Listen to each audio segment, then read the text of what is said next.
Hello everyone, Assalamu alaikum. Welcome to our channel Physics with BKS. I am Dr. Babar, fourth year MBBS student. तो इस video में हम पढ़ने वाले हैं फोर्स एंड मोशन के बारे में। तो what is force and motion? अब देखिए आपके टेक्स्ट बुक के अंदर ये इस नाम से जो है एक चैप्टर इन्होंने दिया हुआ है। हालांकि इसमें जो है डायनामिक्स आ जाता है, काइनेमेटिक्स आ जाता है और प्रोजेक्टाइल मोशन आ जाता है। अब मैं आपको बताऊंगा डायनामिक्स क्या है, काइनेमेटिक्स क्या है, प्रोजेक्टाइल मोशन क्या है। Projectile motion is basically two dimensional motion. Projectile motion में आपका टू डायमेंशनल जो भी कंटेंट है वो सारा का सारा आ जाता है, ठीक है। और काइनेमेटिक्स क्या है? काइनेमेटिक्स के बारे में मैं आपको बताऊं कि कौन से टॉपिक्स इसमें आते हैं। एक्सीलरेशन ड्यू टू ग्रेविटी आ गया, time to reach maximum height आ गया, कितनी हाइट है टावर की, बॉल को ऊपर से नीचे फेंका कितना टाइम लगेगा, वेलोसिटी क्या होगी, हिटिंग वेलोसिटी क्या होगी, इस इतने टाइम के बाद इसकी वेलोसिटी कितनी होगी। ये सारी चीज़ें जो आती हैं that is under the kinematics. अच्छा, दूसरा डायनामिक्स। What is dynamics? तो टेंशन इन स्ट्रिंग वाले केसेस हो गए, फोर्स ऑन बॉक्सेस हो गए और न्यूटन के लॉज हो गए, वो सारी की सारी चीज़ें डायनामिक्स के अंदर आती हैं। तो अब इन्होंने क्या किया है, ये एसटीबी और पंजाब वाले, इन्होंने फोर्स एंड मोशन के नाम से चैप्टर दे दिया है। हालांकि इसको अगर आप तोड़ के देखोगे तो इसमें कंटेंट जो है वो डिफरेंट ब्रांचेस का है। Dynamics is another branch, kinematics is basically another branch, or projectile motion is somewhat different from dynamics and kinematics. Dynamics and kinematics are related to one dimensional motion and projectile motion is basically two dimensional motion. तो इस video में मैं आपको बताऊंगा mechanics के बारे में और काइनेमेटिक्स के बारे में। जो भी आपके डाउट्स होंगे रिगार्डिंग जो भी आपको इसमें प्रॉब्लम होती है मोस्टली कि बॉल को ऊपर जाने में कितना टाइम लगेगा, टावर की हाइट कितनी है, ये सारी चीज़ें, डिस्टेंस कितना होगा, तो ये आप विद इन सेकेंड्स आप करोगे और आई अश्योर यू दैट कि आप जो है पेपर और पेन के बगैर ही काफ़ी क्वेश्चन जो है वो सॉल्व कर लोगे, क्योंकि मैं आपको एक ऐसी जो है टेक्निक और ट्रिक बताऊंगा। ट्रिक नहीं है, बेसिकली फॉर्मूला है, लेकिन इम्प्लीमेंट करने का तरीका अलग है। वैसे अगर मैं आपसे प्रॉब्लम पूछूं कि एक बॉडी है, बॉल है, उसकी वेलोसिटी 90 मीटर पर सेकंड के साथ मैंने उसको ऊपर फेंका, तो बताओ कितने सेकंड्स के बाद उसकी वेलोसिटी ज़ीरो होगी। अब आप ये सोचोगे, इसमें टाइम लगाओगे, लेकिन मैं आपको बताऊंगा कि 9 सेकंड के बाद इसकी वेलोसिटी ज़ीरो हो जाएगी, ठीक है। अच्छा, 5 सेकंड के बाद इसकी वेलोसिटी कितनी होगी? तो आप सोचोगे, फॉर्मूला लगाओ, 5 सेकंड के बाद इसकी वेलोसिटी कितनी होगी। या अगर मैं आपसे ये पूछूं कि पहले सेकंड के बाद इसकी वेलोसिटी कितनी होगी, तो पहले सेकंड के बाद इसकी वेलोसिटी होगी 80, 90 इसकी शुरू में थी। तो ये सारे सवाल इस तरह के आप जो है वो ऐसे ही कर लोगे। तो what is mechanics? Mechanics is basically study about motion. जो भी मोशन की स्टडी करते हो आप, वो सारी की सारी आपकी मैकेनिक्स के अंदर आ जाती है, ठीक है। अच्छा, what is motion? Motion is body changes its position with respect to its surrounding. जब बॉडी अपने सराउंडिंग के हिसाब से अपनी पोजीशन को चेंज करे तो इसको हम नाम देते हैं क्या? इसको हम नाम देते हैं मोशन, ठीक है। अच्छा, when body does not change its position with respect to its surrounding, तो उसको हम नाम देते हैं रेस्ट का। यानी कि अगर बॉडी अपने सराउंडिंग के हिसाब से मोशन मूव कर रही है तो इसको हम नाम देंगे मोशन, और अगर मूव नहीं कर रही तो इसको हम नाम देंगे रेस्ट। अब ये जिस तरह से स्विंग होता है, झूला, इसमें जो लोग बैठे हुए होते हैं और ये घूम रहा होता है। अब जिसमें जो बंदा बैठा हुआ है वो अपनी पोजीशन पर रेस्ट में है, ठीक है, लेकिन आप यहाँ पे खड़े हुए हो, आप इनको देख रहे हो और ये इस तरह से घूम रहा है, तो ये सराउंडिंग के हिसाब से अपनी पोजीशन चेंज कर रहा है। तो यानी कि इसमें ये जो बैठे हुए हैं ये मूव कर रहे हैं। तो ये एक एग्जांपल है। एक book lying on the table, एक बुक जो आपने टेबल पे रखा हुआ है वो रेस्ट में है। अच्छा, अब एक गाड़ी है जो कि मूव कर रही है, वो मोशन में। लेकिन अगर मैं आपको एक चीज़ थोड़ी सी ट्रिकी बताऊं, वो ये कि रेस्ट और मोशन के बारे में आप ये नहीं बता सकते कि कोई भी बॉडी रेस्ट में है या मोशन में। क्यों? क्योंकि रेस्ट एंड मोशन, यहाँ पे मैंने लिखा हुआ है rest and motion are relative. यानी कि कोई भी चीज़ एब्सोल्यूट रेस्ट या एब्सोल्यूट मोशन के अंदर नहीं होती, कोई भी चीज़ एब्सोल्यूट रेस्ट के अंदर या एब्सोल्यूट मोशन के अंदर नहीं होती। अब जैसे कि मैं आपको एग्जांपल दूँ, अब मैंने सारे आपको एग्जांपल दिए कि ये झूला झूल रहा है, बुक टेबल पे है, सारी चीज़ें। तो अगर आप अर्थ को देखो, इसमें आप बैठे हुए हो, इसमें गाड़ियाँ भी मूव कर रही हैं, ये सारी चीज़ें, लेकिन अगर आप बाहर चले जाओगे और बाहर के हिसाब से इसको ऑब्जर्व करोगे तो ये सारी की सारी चीज़ें ही मूव कर रही हैं। अर्थ सन के हिसाब से रोटेट कर रहा है और इसकी एक रोटेशन जो होती है, कंप्लीट जो रेवोल्यूशन होता है, वो 365.25 डेज में कंप्लीट होता है। ठीक है, मैंने रेवोल्यूशन बोला है। और इसकी जो स्पिन मोशन होती है, यानी कि जो अपनी एक्सिस के अराउंड मूवमेंट होती है, वो 24 आवर्स में कंप्लीट होती है। ठीक है, अब देखो इसका मकसद क्या है। सपोज करो ये सन है, ठीक है, ये रेड मार्कर सन है। अब यहाँ पर अगर आपको नज़र आ रहा है या नज़र नहीं आ रहा, तो यहाँ पर कुछ लेटर्स लिखे हुए हैं, ड्राई रेज लिखा हुआ है। तो ये क्या करेगा, ये घूम के वापस इस ड्राई रेज आपकी तरफ आ जाएगा। तो इसमें लगेंगे 24 घंटे। लेकिन ये जो सन है, इसके अराउंड ये अगर पहले यहाँ पे ये घूम के पूरा अब इसी पोजीशन पे आ गया, तो इसको हम नाम देते हैं 1 रिवॉल्यूशन का। इसको 1 साल लग जाएगा। ठीक है, और उसमें इसको कितना टाइम लगेगा, 365.25 डेज। और स्पिन मोशन में जो अपनी एक्सिस के राउंड हो रही है, उसको हम नाम देंगे 24 आवर्स। ठीक है, अब मैंने आपको बताया कि कोई भी चीज़ एब्सोल्यूट रेस्ट या एब्सोल्यूट मोशन के अंदर नहीं है, यानी कि ये देखकर आप नहीं बता सकते कि बॉडी रेस्ट के अंदर है या बॉडी 100% मोशन के अंदर है। इसी वजह से हम बोलते हैं कि rest and motion are relative. और इसको दूसरे तरीके से इस तरह से बोल सकते हो आप कि nothing is in absolute rest और इन एब्सोल्यूट मोशन, यानी कि कोई भी चीज़ 100% रेस्ट या 100% मोशन में जो है आप नहीं इस तरह से डिफ्रेंशिएट कर सकते। रिलेटिव है, यानी कि सराउंडिंग के हिसाब से ही उनको देख के बोला जा सकता है। अच्छा, दूसरी एक चीज़ कि अगर आप बाहर हो और बंदा कार के अंदर जा रहा है, अब आपके हिसाब से वो जो मूविंग कार है, सपोज करो वेलोसिटी v है, आपके हिसाब से मूविंग कार है, उसमें जो बंदा बैठा हुआ है वो मोशन के अंदर है। ठीक है, लेकिन अगर उसके साथ उसका दोस्त बैठा हुआ है, उसके हिसाब से वो रेस्ट में है। यानी कि एक ही बंदा अंडर डिफरेंट सर्कमस्टेंसेस रेस्ट के अंदर भी आता है, मोशन के अंदर भी आता है, लेकिन इट डिपेंड्स के on what condition you are asking the question या डिस्क्राइबिंग इट। तो ये जो कार है जो कि मूव कर रही है वेलोसिटी v के साथ, इसमें 2 बंदे हैं, वो एक दूसरे के हिसाब से आपस में रेस्ट में हैं, और बाहर वाले इंसान के हिसाब से वो मोशन में। तो यही मतलब है कि इसका rest and motion are relative और nothing is in absolute rest और इन एब्सोल्यूट मोशन। ठीक है, अब ये मैंने आइडिया दे दिया आपको मैकेनिक्स का। लेट मी समराइज, इसको मैं थोड़ा सा दोबारा आपको बता दूं। फोर्स एंड मोशन, इसके अंदर कुछ ब्रांचेस हैं, डायनामिक्स हो गया, काइनेमेटिक्स हो गया, प्रोजेक्टाइल मोशन हो गया। ये सारी चीज़ें आपके बुक में एक ही नाम से हैं। हो सकता है प्रोजेक्टाइल अलग हो, लेकिन इन दोनों को भी मिलाकर इन्होंने एक ही चैप्टर में रखा हुआ है, हालांकि दोनों अलग अलग चीज़ें हैं। ठीक है, तो मैकेनिक्स क्या है, स्टडी अबाउट मोशन। अब मोशन क्या है, जो भी बॉडी अपने सराउंडिंग के हिसाब से पोजीशन चेंज करे। ठीक है, अगर पोजीशन चेंज करेगी तो मोशन, पोजीशन चेंज नहीं करेगी तो रेस्ट। क्या मोशन में बॉडी 100% होती है? नहीं, रिलेटिव होती है। क्या 100% रेस्ट में होती है? नहीं, जो है इसको क्या बोलते हैं, रिलेटिव होती है, या सराउंडिंग के हिसाब से होती है। एग्जाम्पल्स मैंने आपको बताए।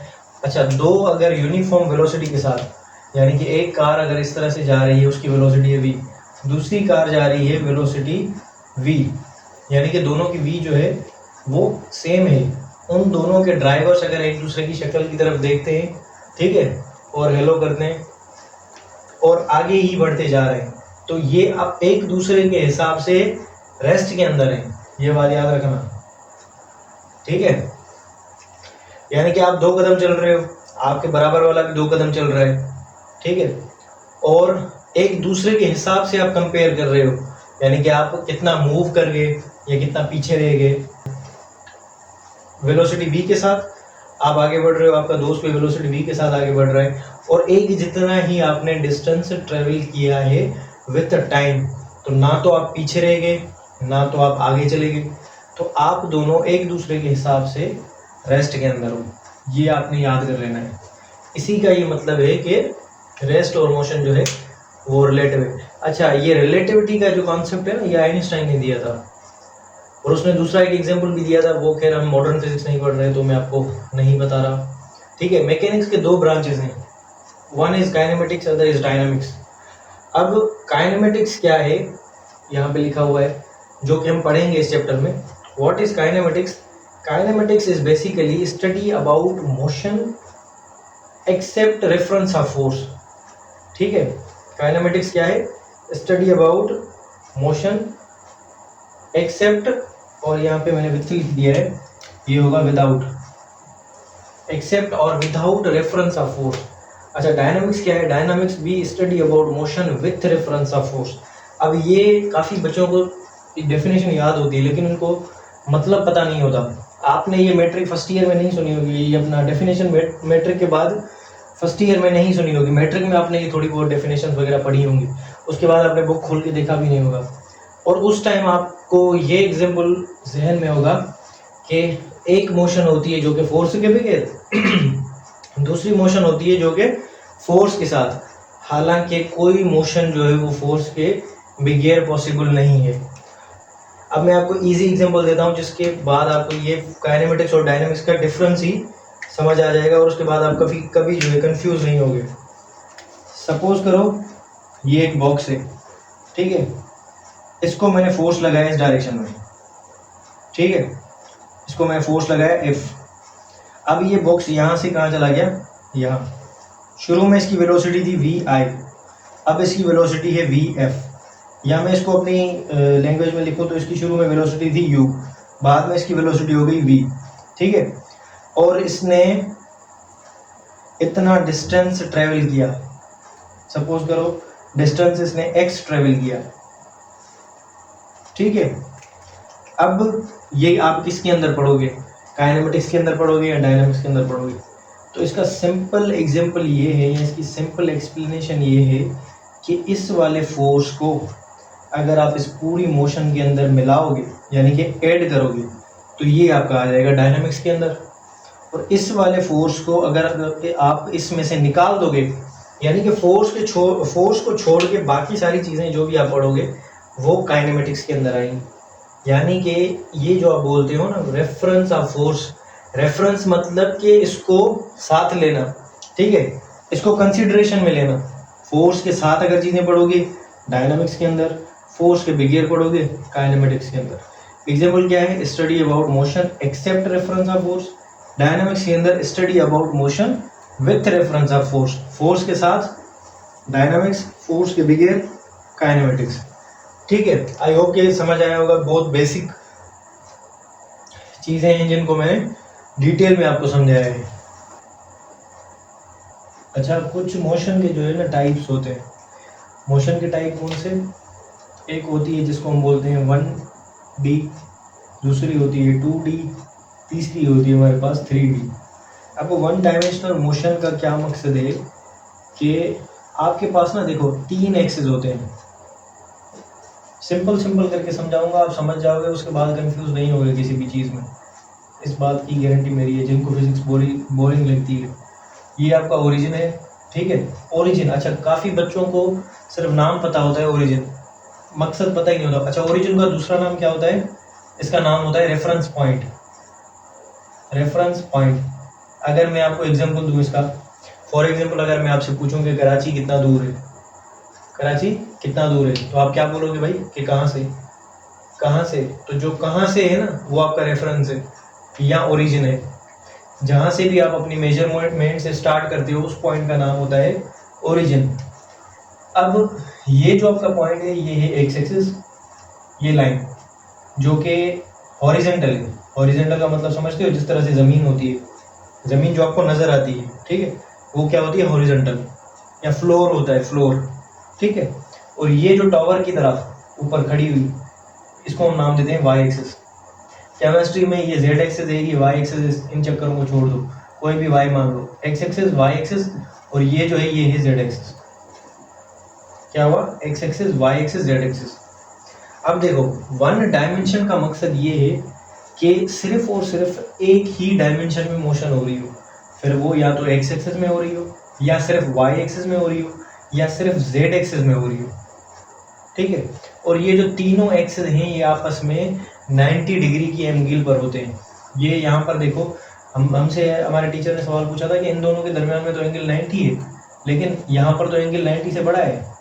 तो आंसर इज कि ये जो बनाया है हमने इस तरह से करके, ये इस तरह से नहीं है, ये z एक्सिस बोर्ड से बाहर है। बोर्ड में देखो ना, ये सीधा x एक्सिस, ऊपर y एक्सिस, अब z बाहर तो कुछ है ही नहीं ना, तो ये इस तरह से करके, ये जो z एक्सिस है ना ये इस तरह से बाहर है, तो ये म्यूचुअली परपेंडिकुलर लाइंस है। तो जब किसी भी एक एक्सिस के अलांग मोशन होगी तो उसको हम लोग नाम देंगे one dimensional motion, motion along any one axis, ठीक है। टू डायमेंशनल मोशन क्या होती है, जो कि दो एक्सिस के अराउंड हो, एक्स और जेड के दरमियान हो या एक्स वाई के दरमियान हो। प्रोजेक्टाइल, अच्छा जैसे example projectile motion, projectile motion, दूसरा circular motion. One dimensional motion का, जैसे कार रोड पे चल रही होती है, आप रोड पे चलते हो, आप एक डायरेक्शन के अंदर जाते हो, ठीक है। या motion under gravity, motion under gravity पूरी नहीं, sorry, free fall motion, free fall, free falling body या फ्री फॉल मोशन, यानी कि जिसकी इनिशियल वेलोसिटी 0 हो और एक एक्सिस में आपने सपोज करनी है। सपोज करो यहाँ से मैंने किसी बॉल को ड्रॉप किया इस तरह से करके, तो ये जो मोशन है ये सिर्फ y एक्सिस के अंदर है। आप जो रोड पे चल रहे हो वो सिर्फ और सिर्फ x के अंदर है, x axis. Three dimensional motion, अब ये कन्फ्यूजन, थ्री डायमेंशनल मोशन का हमने पढ़ी नहीं कोर्स में, तो कोर्स में आपने नहीं पढ़ी, मैं आपको एग्जांपल दे देता हूँ। थ्री डायमेंशनल मोशन आपको पता होगा तीनों डायरेक्शन में होती है। इनकी एग्जांपल्स क्या हैं, जो आपका एरोप्लेन उड़ता है ना, वो आपका इस स्पेस के अंदर होता है, ठीक है, और वो तीनों डायमेंशन के अंदर होता है। दूसरा motion of flying kite, flying kite, पतंग जो आप उड़ाते हो वो थ्री डायमेंशनल मोशन है। तो इस तरह से करके जो है ना, ये एग्जांपल है, ये एग्जांपल आएंगे नहीं, लेकिन आपके कॉन्सेप्ट बिल्डिंग के लिए ये ज़रूरी है, ठीक है। अच्छा, उसके बाद क्या आ जाता है, उसके बाद आ जाता है डिस्टेंस और डिस्प्लेसमेंट। अब जिसको भी डिस्टेंस और डिस्प्लेसमेंट में कंफ्यूजन होती है वो आई होप कि इसके बाद नहीं होगी, ठीक है। अच्छा, डिस्टेंस क्या है, बिल्कुल सिंपल करके बताऊंगा। डिस्टेंस क्या है, total path length covered by body. जितना भी आप पाथ लेंथ का मकसद ये है कि बेसिकली लेंथ है, डिस्टेंस क्या है, लेंथ 7 फंडामेंटल क्वांटिटीज आपने पढ़ी होंगी ना, length, mass, time, amount of substance, luminous intensity, temperature, current.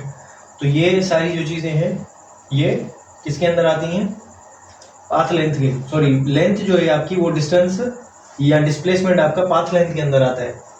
अच्छा बात सुनो, टोटल का मकसद क्या है, इसको डिस्टेंस को समझाने के लिए मैं सिर्फ और सिर्फ एक एग्जांपल देता हूँ कि आप पैदा होने के बाद जितना भी चले हो, जितना भी, वो आपका डिस्टेंस है।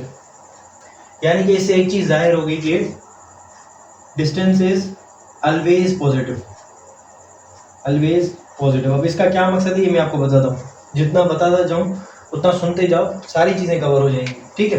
लास्ट में थोड़ा सा रिवाइज भी करवा दूंगा, बिल्कुल क्लियर हो जाएगा। Total path length cover by body. अब देखो, एक बंदा ये है, ए से बी की तरफ गया, फिर बी से सी की तरफ गया, अब ये गया 3 मीटर, ये गया 4 मीटर। तो अगर मैं सिंपल आपसे पूछूं कि इसका डिस्टेंस कितना हुआ, तो ए से बी की तरफ गया कितना 3। तो ये जो टोटल है ना, ये टोटल समझा रहा हूँ आपको, टोटल पाथ लेंथ का क्या मकसद है। तो आपका जो डिस्टेंस होगा, या इसका डिस्टेंस छोड़ो, इसकी पाथ लेंथ बताओ, पाथ लेंथ, और वो कौन सी, टोटल। तो आपने क्या करना है, 3 + 4, ये कितना आ गया 7 मीटर्स। तो ये जो टोटल पाथ लेंथ आपको मिली ना, यही आपका डिस्टेंस है। आपका डिस्टेंस हमेशा पॉजिटिव होता है, और डिस्टेंस कभी भी जीरो नहीं होता। मैंने आपको कहा ना कि बचपन से या पैदा होने के बाद जितना भी आप चले हो आज तक, वो सारा का सारा डिस्टेंस है। क्योंकि जिसे भी जाओ जिगजैग मैनर में, तो वो आप काउंट करोगे उसका पाथ लेंथ, कि ये यहाँ से लेंथ, यहाँ से लेकर यहाँ तक की कितनी लेंथ है, वो आपका डिस्टेंस कहलाएगा। ठीक है, वो आपका डिस्टेंस कहलाएगा। लेकिन हम क्या करते हैं, मैंने कहा ना जितना भी चलो वो आपका डिस्टेंस है। तो आप बोलोगे ये तो हमारा डिस्टेंस काफ़ी बड़ा हुआ है या काफ़ी ज़्यादा है, तो आप हमेशा वही काउंट करते हो जहाँ से आपको रेफरेंस दिया जाए। जैसे मैंने यहाँ पर रेफरेंस दिया है ए, बी तक गया, बी से सी तक गया। अब ये हो सकता है आगे गया हो, ए तक आने से पहले भी आया होगा यहाँ पे, तो वो हमने छोड़ के रेफरेंस वाला काउंट किया है। तो ये है आपका डिस्टेंस। बेसिकली इसका यूनिट क्या है, इसका यूनिट मीटर है। मकसद क्या है इसका, total path length covered by body जितनी भी पाथ लेंथ कवर करेगी उसका नाम है डिस्टेंस। ऑलवेज पॉजिटिव का क्या मकसद है कि ये हमेशा ऐड होगा, कभी भी काटोगे नहीं आप। ए से बी की तरफ गया, बी से सी, सी की तरफ, सी से फिर बी की तरफ आ गया, फिर ए, तो ये डबल हो जाएगा, कम नहीं होगा। अच्छा, कैन नेवर बी जीरो, ठीक है, कैन नेवर बी जीरो, कभी भी जीरो नहीं होता डिस्टेंस।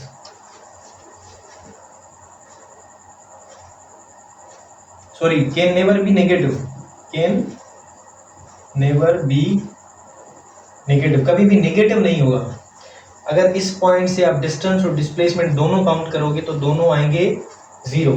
लेकिन जब ये सी की तरफ जाएगा और वापस आएगा, तो मैं आपको समझाता हूँ डिस्प्लेसमेंट का क्या मकसद है, तो उसके बाद आपको ये चीज़ समझ आएगी। What is displacement. अब डिस्प्लेसमेंट DISP मैंने लिख दिया है, ठीक है। What is displacement, displacement is basically shortest, क्या है पहला वर्ड, शॉर्टेस्ट। यहां पर क्या है, total, shortest length between 2 points. अब जो 2 पॉइंट्स हैं उनके दरमियान में जो शॉर्टेस्ट लेंथ है उसका नाम है डिस्प्लेसमेंट। अब ये थोड़ा सा कॉम्प्लिकेटेड हो गया, आप सोचोगे ये क्या है।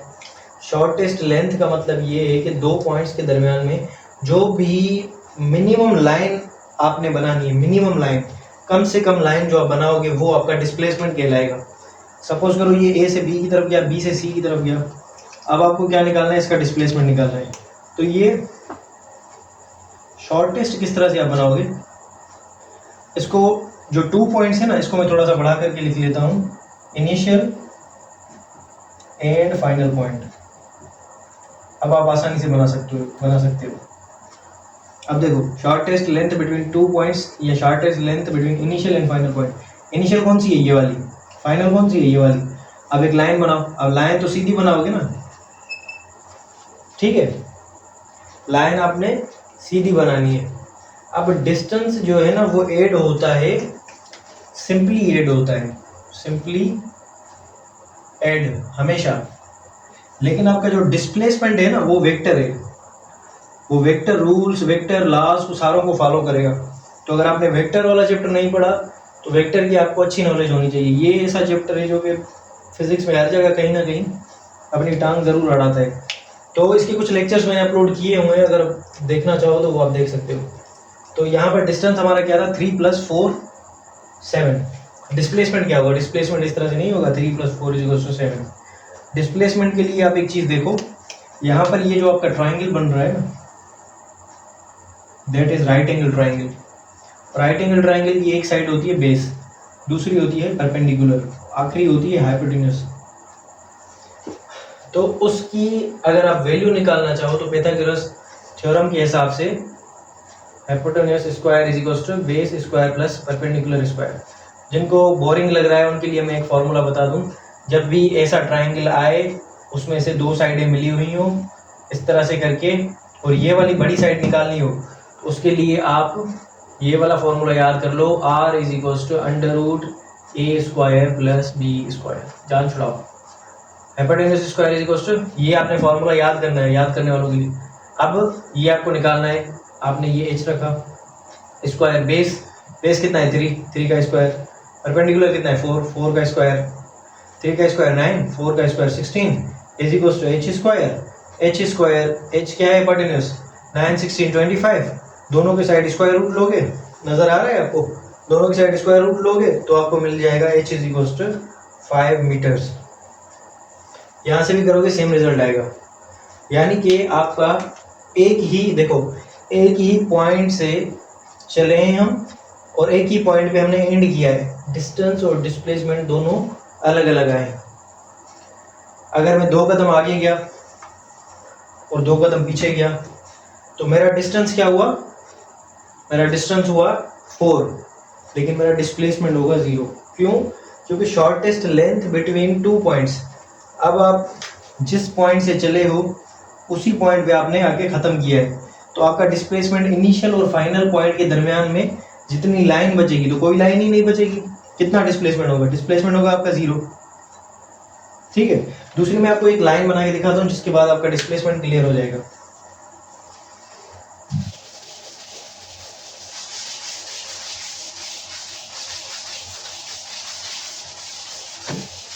दोनों का यूनिट मीटर है, एक वेक्टर है एक स्केलर है। अब देखो डिस्प्लेसमेंट को समझना है तो ये समझ लो, ये है आपका 0, ये है आपका +1 +2 +3 +4 +5 +6 +7 +8 +9 -1 -2 -3 -4 -5 -6। मैंने आपको बताया डिस्टेंस कभी भी 0 नहीं होगा, लेकिन displacement can be 0, negative, positive, तीनों। 0 भी हो सकता है, पॉजिटिव, नेगेटिव।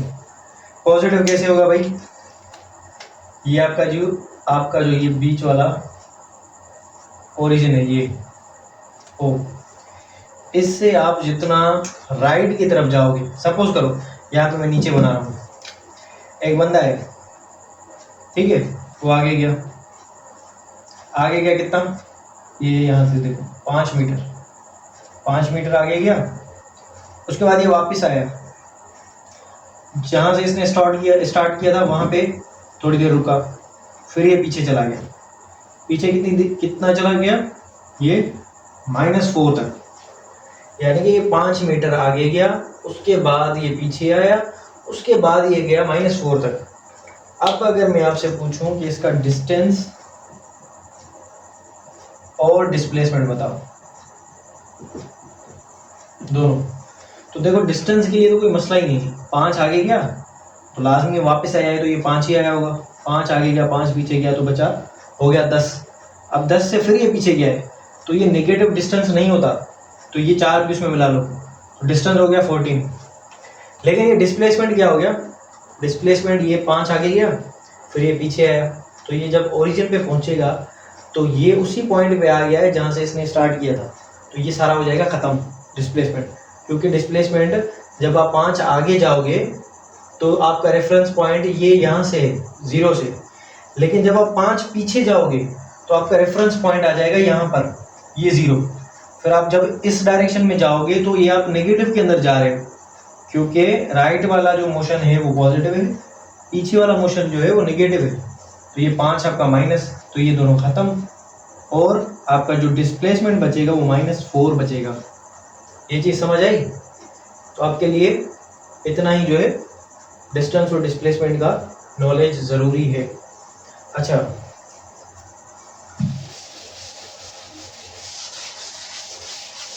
कुछ डिस्प्लेसमेंट वेक्टर, पोजीशन वेक्टर, ये सारी चीज़ें भी होती हैं, लेकिन वो मैं जानबूझ के आपको यहाँ पे नहीं बता रहा, उसके बाद आपको कोई कन्फ्यूजन नहीं होगी उनमें, लेकिन यहाँ पे उनका जिक्र करना ज़रूरी नहीं है। तो आप वेक्टर्स वाले थोड़े बहुत जो कॉन्सेप्ट मेरे गिवन है वो पहले देख लेना। अच्छा, उसके बाद आपका आता है स्पीड और वेलोसिटी। अब मैं स्पीड के लिए बताता चाहूँगा, वही वेलोसिटी के लिए होगा। स्पीड क्या है? व्हेन बॉडी चेंजेस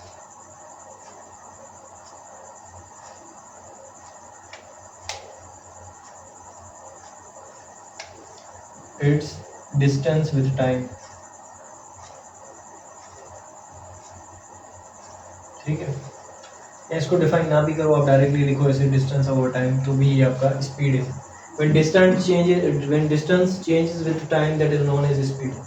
जब डिस्टेंस आपका तय होता जाए टाइम के हिसाब से, तो उसको हम नाम देते हैं इसका स्पीड का।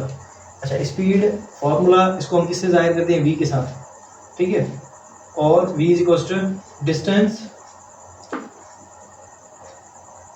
ओवर टाइम, ठीक है, डिस्टेंस ओवर टाइम। इसका यूनिट क्या बनेगा? इसका यूनिट बनेगा इंटरनेशनल सिस्टम में metre per second. International system में, ऐसा सिस्टम जिसका नाम है। और अगर सीजीएस सिस्टम में देखा जाए तो ये आपका बनेगा सेंटीमीटर पर सेकेंड। एफपीएस सिस्टम में देखा जाए तो ये आपका बनेगा फुट पर सेकेंड, ठीक है। तो भाई स्पीड क्या है? जब किसी भी बॉडी का डिस्टेंस टाइम के हिसाब से चेंज हो तो उसको हम नाम देते हैं क्या? स्पीड। अब ये आपको मैट्रिक में आपने सारी चीज़ें पढ़ी हुई होंगी। मज़े वाली चीज़ कौन सी है? मज़े वाली चीज़ मैं आपको आगे बताऊंगा जब आप एवरेज स्पीड के क्वेश्चंस में आपको करवाऊंगा। तो अब देखो, इसकी एक रफ डायग्राम में बनाता हूँ हमेशा जब भी किसी को पढ़ाता हूँ। तो ये रफ डायग्राम है, ठीक है, ये इस तरह। अब देखो यहाँ पर क्या है? यहाँ पर है एस, यहाँ पर है टी, और यहाँ पर है वी, ठीक है। यहाँ पर है हमारा वी, यानी कि v is equals to S upon T. S is distance, T is time. Suppose करो बॉडी ने 4 मीटर तय किया पहले सेकंड के अंदर, तो इसकी वेलोसिटी क्या होगी? भाई वेलोसिटी क्या है? Distance upon time. तो ये कितनी हो जाएगी? ये यहाँ पर हो जाएगी 4/1, जो कि होगा 4 मीटर पर सेकेंड। अच्छा, डिस्टेंस किस में है? मीटर्स में। टाइम किस में? टाइम सेकेंड्स में, ठीक है, 4/1। उसके बाद इसकी वेलोसिटी, मतलब ये डिस्टेंस इसने ट्रेवल किया 5 मीटर। इसको 6 कर दो, थोड़ा इजी लगे, अच्छा लगे। 6 कौन से सेकंड में? दूसरे सेकंड में, दूसरे सेकंड में। तो यहाँ पर इसकी स्पीड क्या होगी? इसकी स्पीड अब बनेगी 6 मीटर अपॉन 2 सेकेंड। तो इसकी स्पीड बनेगी 3 मीटर पर सेकेंड। पहले इसकी स्पीड कितनी थी? 4 मीटर पर सेकेंड। अभी इसकी स्पीड कितनी है? 3 मीटर पर सेकेंड। अब देखो ये यहाँ से हो गया 9 मीटर। कौन से सेकंड में? तीसरे सेकंड में। तो यहाँ पर 9/3 यही आपको स्पीड बताता है। तो आप करोगे 9/3, तो ये आपका 3 मीटर पर सेकेंड। तो अगर मैं आपसे पूछूं कि पहले सेकंड में बॉडी की स्पीड कितनी थी? पहले सेकंड में थी 4 मीटर पर सेकेंड। दूसरे में थी 3 मीटर पर सेकेंड। तीसरे में 3 मीटर पर सेकेंड, ठीक है। तो कितने सेकंड्स के लिए, ये वाला डायग्राम देखकर आपसे पूछ ले कितने सेकंड्स के लिए बॉडी की स्पीड सेम रही? 2 सेकंड के लिए। कौन कौन से सेकंड में बॉडी की स्पीड सेम है? दूसरे सेकंड और तीसरे सेकंड के अंदर। ऐसे क्वेश्चन आते हैं फिजिक्स में, ऐसे पढ़ा जाता है कॉन्सेप्चुअल क्वेश्चंस को। ये है इजी, लेकिन थोड़ा सा अगर आप देखोगे ना, अगर आपको ये इजी लग रहे हैं और आपको ऐसे लग रहा है कि मैं इजी क्वेश्चंस को ही इतना हाईलाइट कर रहा हूँ, तो अभी मैं एवरेज स्पीड की तरफ आऊँगा, जो कि और एवरेज वेलोसिटी की तरफ, तो आपको आइडिया होगा कि किस तरह से क्वेश्चंस आते हैं, ठीक है। तो ये है आपका स्पीड। दूसरा आपका स्पीड के कुछ टाइप्स। अच्छा, जिस तरह से स्पीड था वैसे ही वेलोसिटी है। वेलोसिटी में आप क्या करोगे?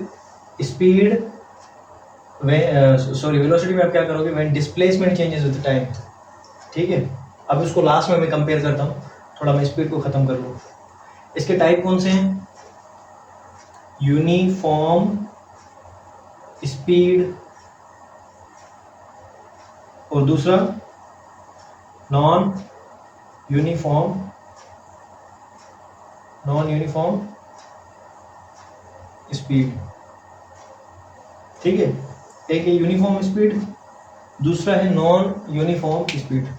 यूनिफॉर्म स्पीड का क्या मकसद है? अच्छा, नॉन यूनिफॉर्म का दूसरा नाम भी होता है जिसको हम बोलते हैं variable speed. Variable speed. Uniform speed का क्या मकसद है?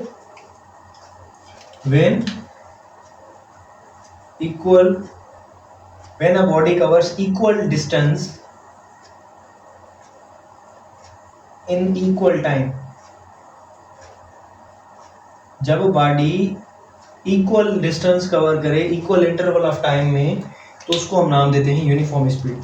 और इसमें ये बस डज नॉट आएगा, does not cover equal displacement in equal interval of time, और when body has different motion in each second और different speed in each second, तो उसको आप बोलते हो नॉन यूनिफॉर्म स्पीड।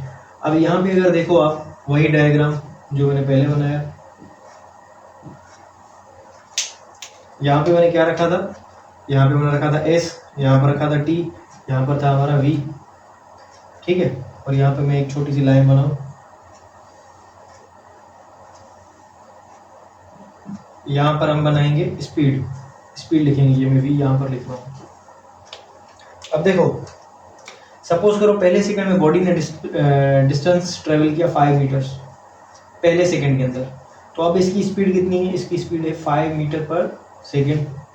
दूसरे सेकंड में इस बॉडी ने डिस्टेंस ट्रेवल किया 10 मीटर्स, डिस्टेंस की बात हो रही है, सेकंड कौन सा था? दूसरा। तो टाइम इंटरवल कितना लगा? 1 सेकंड, ठीक है। तो इसने ट्रेवल किया। अब देखो स्पीड क्या होगी? ये आपकी स्पीड होगी 5 मीटर पर सेकंड, 10/2 कितना हुआ? 5। अब कितना किया? 15 मीटर, और कितना? 3 second, 15 divided by 3, 5 5, 15 divided by 3 कितना होगा?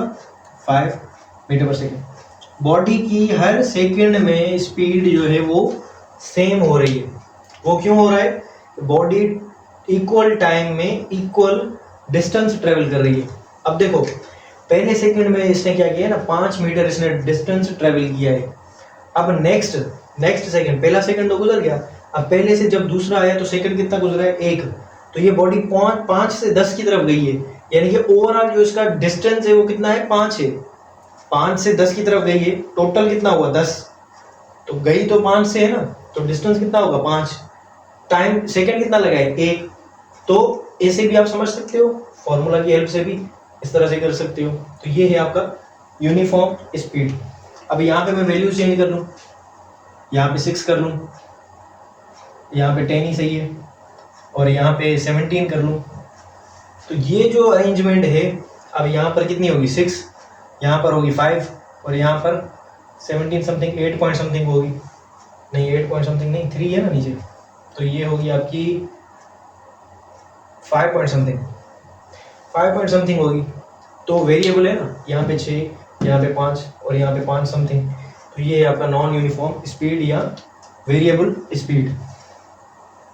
अब एवरेज स्पीड और average velocity.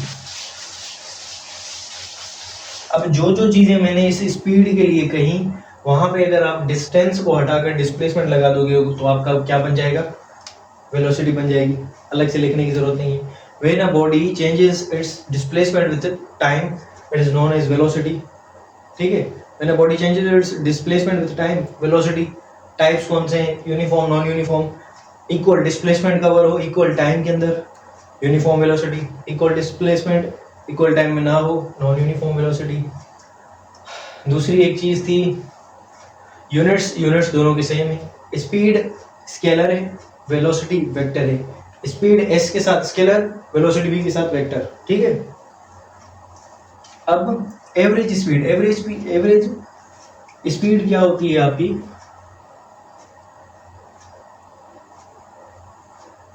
Average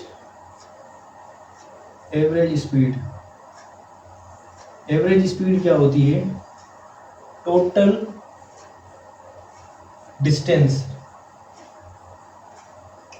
distance upon total time,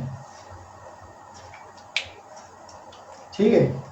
जब बॉडी टोटल जो डिस्टेंस है उसको आप टोटल टाइम के साथ आप डिवाइड कर लोगे तो कितना आएगा, आपको क्या मिलेगा, एवरेज स्पीड। एग्जांपल दूं अगर मैं आपको कि ए से बी की तरफ बॉडी गई और फिर बी से सी की तरफ, ए से बी की तरफ गई तो इसने डिस्टेंस कितना किया, इसने किया 50 किलोमीटर। कितना टाइम लगा इसको, इसको टाइम लगा 1 आवर। और जब ये बी से सी की तरफ गई तो इसने कितना किया, 100 किलोमीटर, और इसको टाइम कितना लगा, इसको टाइम लगा 2 आवर्स। तो अब आप एवरेज स्पीड बताओ। तो एवरेज स्पीड कोई का मसला ही नहीं है, यहाँ पे फॉर्मूला लिखा हुआ है। आपको क्या करना है, total distance upon total time. यहाँ पर फॉर्मूला लिखोगे we A V is basically for average speed. 50 plus 100 कितना होगा, 150 किलोमीटर, और नीचे 1 प्लस 2 कितना होगा, ये 3 आवर। तो ये आपका कितना आएगा, 50 किलोमीटर पर आवर जो है आपकी स्पीड है, कौन सी, एवरेज स्पीड। ठीक है। अब यहाँ पे आपने देखो टोटल डिस्टेंस देखना है। ठीक है। अगर मैं आपको एग्जांपल दूं कि एक बॉडी है, अब यही बॉडी सपोज करो, यहाँ से मैं हटाता हूँ इसको। ठीक है। ए से बी की तरफ गई, ए से बी की तरफ गई, फिर बी से वापस ए की तरफ गई, ए से बी की तरफ गई, बी से ए की तरफ आई। अब आपने बताना है इसकी एवरेज स्पीड और एवरेज वेलोसिटी। इसको मैं हटा देता हूँ यहाँ से। ए से बी की तरफ गई 50 किलोमीटर, बी से ए की तरफ आई, टाइम इसका 1 घंटे में है, 1 घंटा है ए से बी की तरफ जाने में। एवरेज स्पीड और एवरेज वेलोसिटी बताओ। एवरेज स्पीड क्या होगी, वी ए वी, और average velocity V A we, और ऊपर एरो फॉर वेक्टर। अब देखो एवरेज स्पीड क्या है, टोटल डिस्टेंस गया कितना, ए से बी की तरफ 50, वापस कितना आएगा, गया 50 है तो आएगा भी 50। टाइम कितना, 1 घंटा जाने में लगा, 1 घंटा आने में 2, कितना होगा, 50 plus 50 100 divided by 2, this is 50 kilometre per hour. ठीक है। अब एवरेज वेलोसिटी, वेलोसिटी कितनी होगी, वेलोसिटी आपकी होगी, ये 50 गया, ये 50 आया। अब यहाँ पे आप गलती करोगे, वेलोसिटी आएगी 0। टोटल डिस्प्लेसमेंट है ही 0। एवरेज वेलोसिटी में क्या चाहिए, total displacement upon total time. तो ये था एवरेज स्पीड के बारे में। अब इसके कुछ फॉर्मूलाज हैं जो कि मैं आपको बताऊंगा जब आपको डिस्टेंस या टाइम गिवन ना हो। फॉर एग्जांपल अगर यहाँ पर मैं क्वेश्चन लिखूँ एवरेज स्पीड, अब देखो फॉर एग्जांपल एक बॉडी है जो कि ए से बी की तरफ गई, फिर बी से सी की तरफ। ठीक है। उसने मोशन स्टार्ट की ए से बी की तरफ, देन बी से सी की तरफ। उसने ए से बी की तरफ जब वो गई, उसकी वेलोसिटी थी, चलो मैं इसको डायरेक्टली क्वेश्चन कर लेता हूँ, ये 40 किलोमीटर पर आवर, और उसके साथ बी से सी की तरफ गई 60 किलोमीटर पर आवर। तो अब आप बताओ कि अच्छा टाइम इसको लगा फॉर एग्जांपल 1 आवर, ये भी 1 आवर। तो अब आपकी इसकी अब आप इसकी एवरेज स्पीड बताओ। एवरेज स्पीड तो V A V is equals to total, जब भी आप प्रॉब्लम करो सबसे पहले आपने ये करना है, total distance upon total time. क्योंकि आपके जो सारे फार्मूलाज मैं आपको बताऊंगा वो सारे इसी फार्मूला में से ड्राइव होंगे। अब देखो टोटल डिस्टेंस कितना है, टोटल डिस्टेंस, अभी यहाँ पर तो वेलोसिटी गिवन है v1, यहाँ पर v2, तो डिस्टेंस तो गिवन ही नहीं है, तो वेलोसिटी आप किस तरह से निकालोगे। तो ये जो फार्मूला था आपके पास टोटल डिस्टेंस, ये पहला फार्मूला है, ये किस तरह से s1 प्लस s2। अच्छा जितने डिस्टेंस होंगे उतने s लगेंगे, तो फिलहाल 2 हैं तो इस वजह से मैं s1 प्लस s2 लिख रहा हूँ, और ये t1 प्लस t2, ये हो गया आपका एक फार्मूला। लेकिन दूसरी एक छोटी सी कंडीशन जो कि यहाँ पे आ गई है, when distance is not given. Condition कौन सी है, व्हेन डिस्टेंस या एस में लिखूं, एस इज नॉट गिवन, जब एस गिवन ना हो या डिस्टेंस गिवन ना हो तो आप क्या करोगे, तो एस किसकी इक्वल होता है, आपने पढ़ा average velocity V A V is equals to S upon T. तो अगर आपने एस निकालना है तो किस तरह से करोगे, वी इंटू टी, एस निकालना है अगर आपने तो क्या हो जाएगा ये formula, S is equals to V into T. तो वही आपने तरीका करना है। तो ये आपका था फॉर्मूला एवरेज वेलोसिटी का, V A V is equals to S one plus S two upon T one plus T two. S one क्या हो गया, S is equals to V into T, तो एस वन क्या होगा, S one क्या होगा, V one into T one plus V two into T two upon T one plus T two. तो average speed का आपके पास एक फार्मूला और एवरेज वेलोसिटी का, एवरेज स्पीड का या एवरेज वेलोसिटी का आपके पास दूसरा फार्मूला। अच्छा, लेकिन मैं अगर आपको दूसरी एक कंडीशन दूँ कि बॉडी ने इतना डिस्टेंस ट्रेवल किया s1 इस वेलोसिटी के साथ, और s2 बॉडी ने डिस्टेंस ट्रेवल किया v2 वेलोसिटी के साथ, तो इसकी एवरेज वेलोसिटी बताओ। तो अब क्या आ गया है कंडीशन के अंदर, अब कंडीशन के अंदर आपको टाइम गिवन नहीं है। देखो मिसिंग कौन सी है चीज़, हमेशा याद रख लो V A V is equals to S upon T. अब इसमें v भी है, s भी है और t भी है, कितनी क्वांटिटीज हैं इस फॉर्मूला में, 3। तो हमेशा एक को छोड़ के बाकी आपको गिवन होंगी, एक को छोड़ के बाकी आपको गिवन होंगी। अगर दूसरी भी कोई चीज़ मिसिंग है तो उसके लिए अलग से फॉर्मूला होगा कोई, ये फिजिक्स का रूल है। तो यहाँ पर देखो v आपको गिवन है, बाई v गिवन है, s भी गिवन है, s भी गिवन है।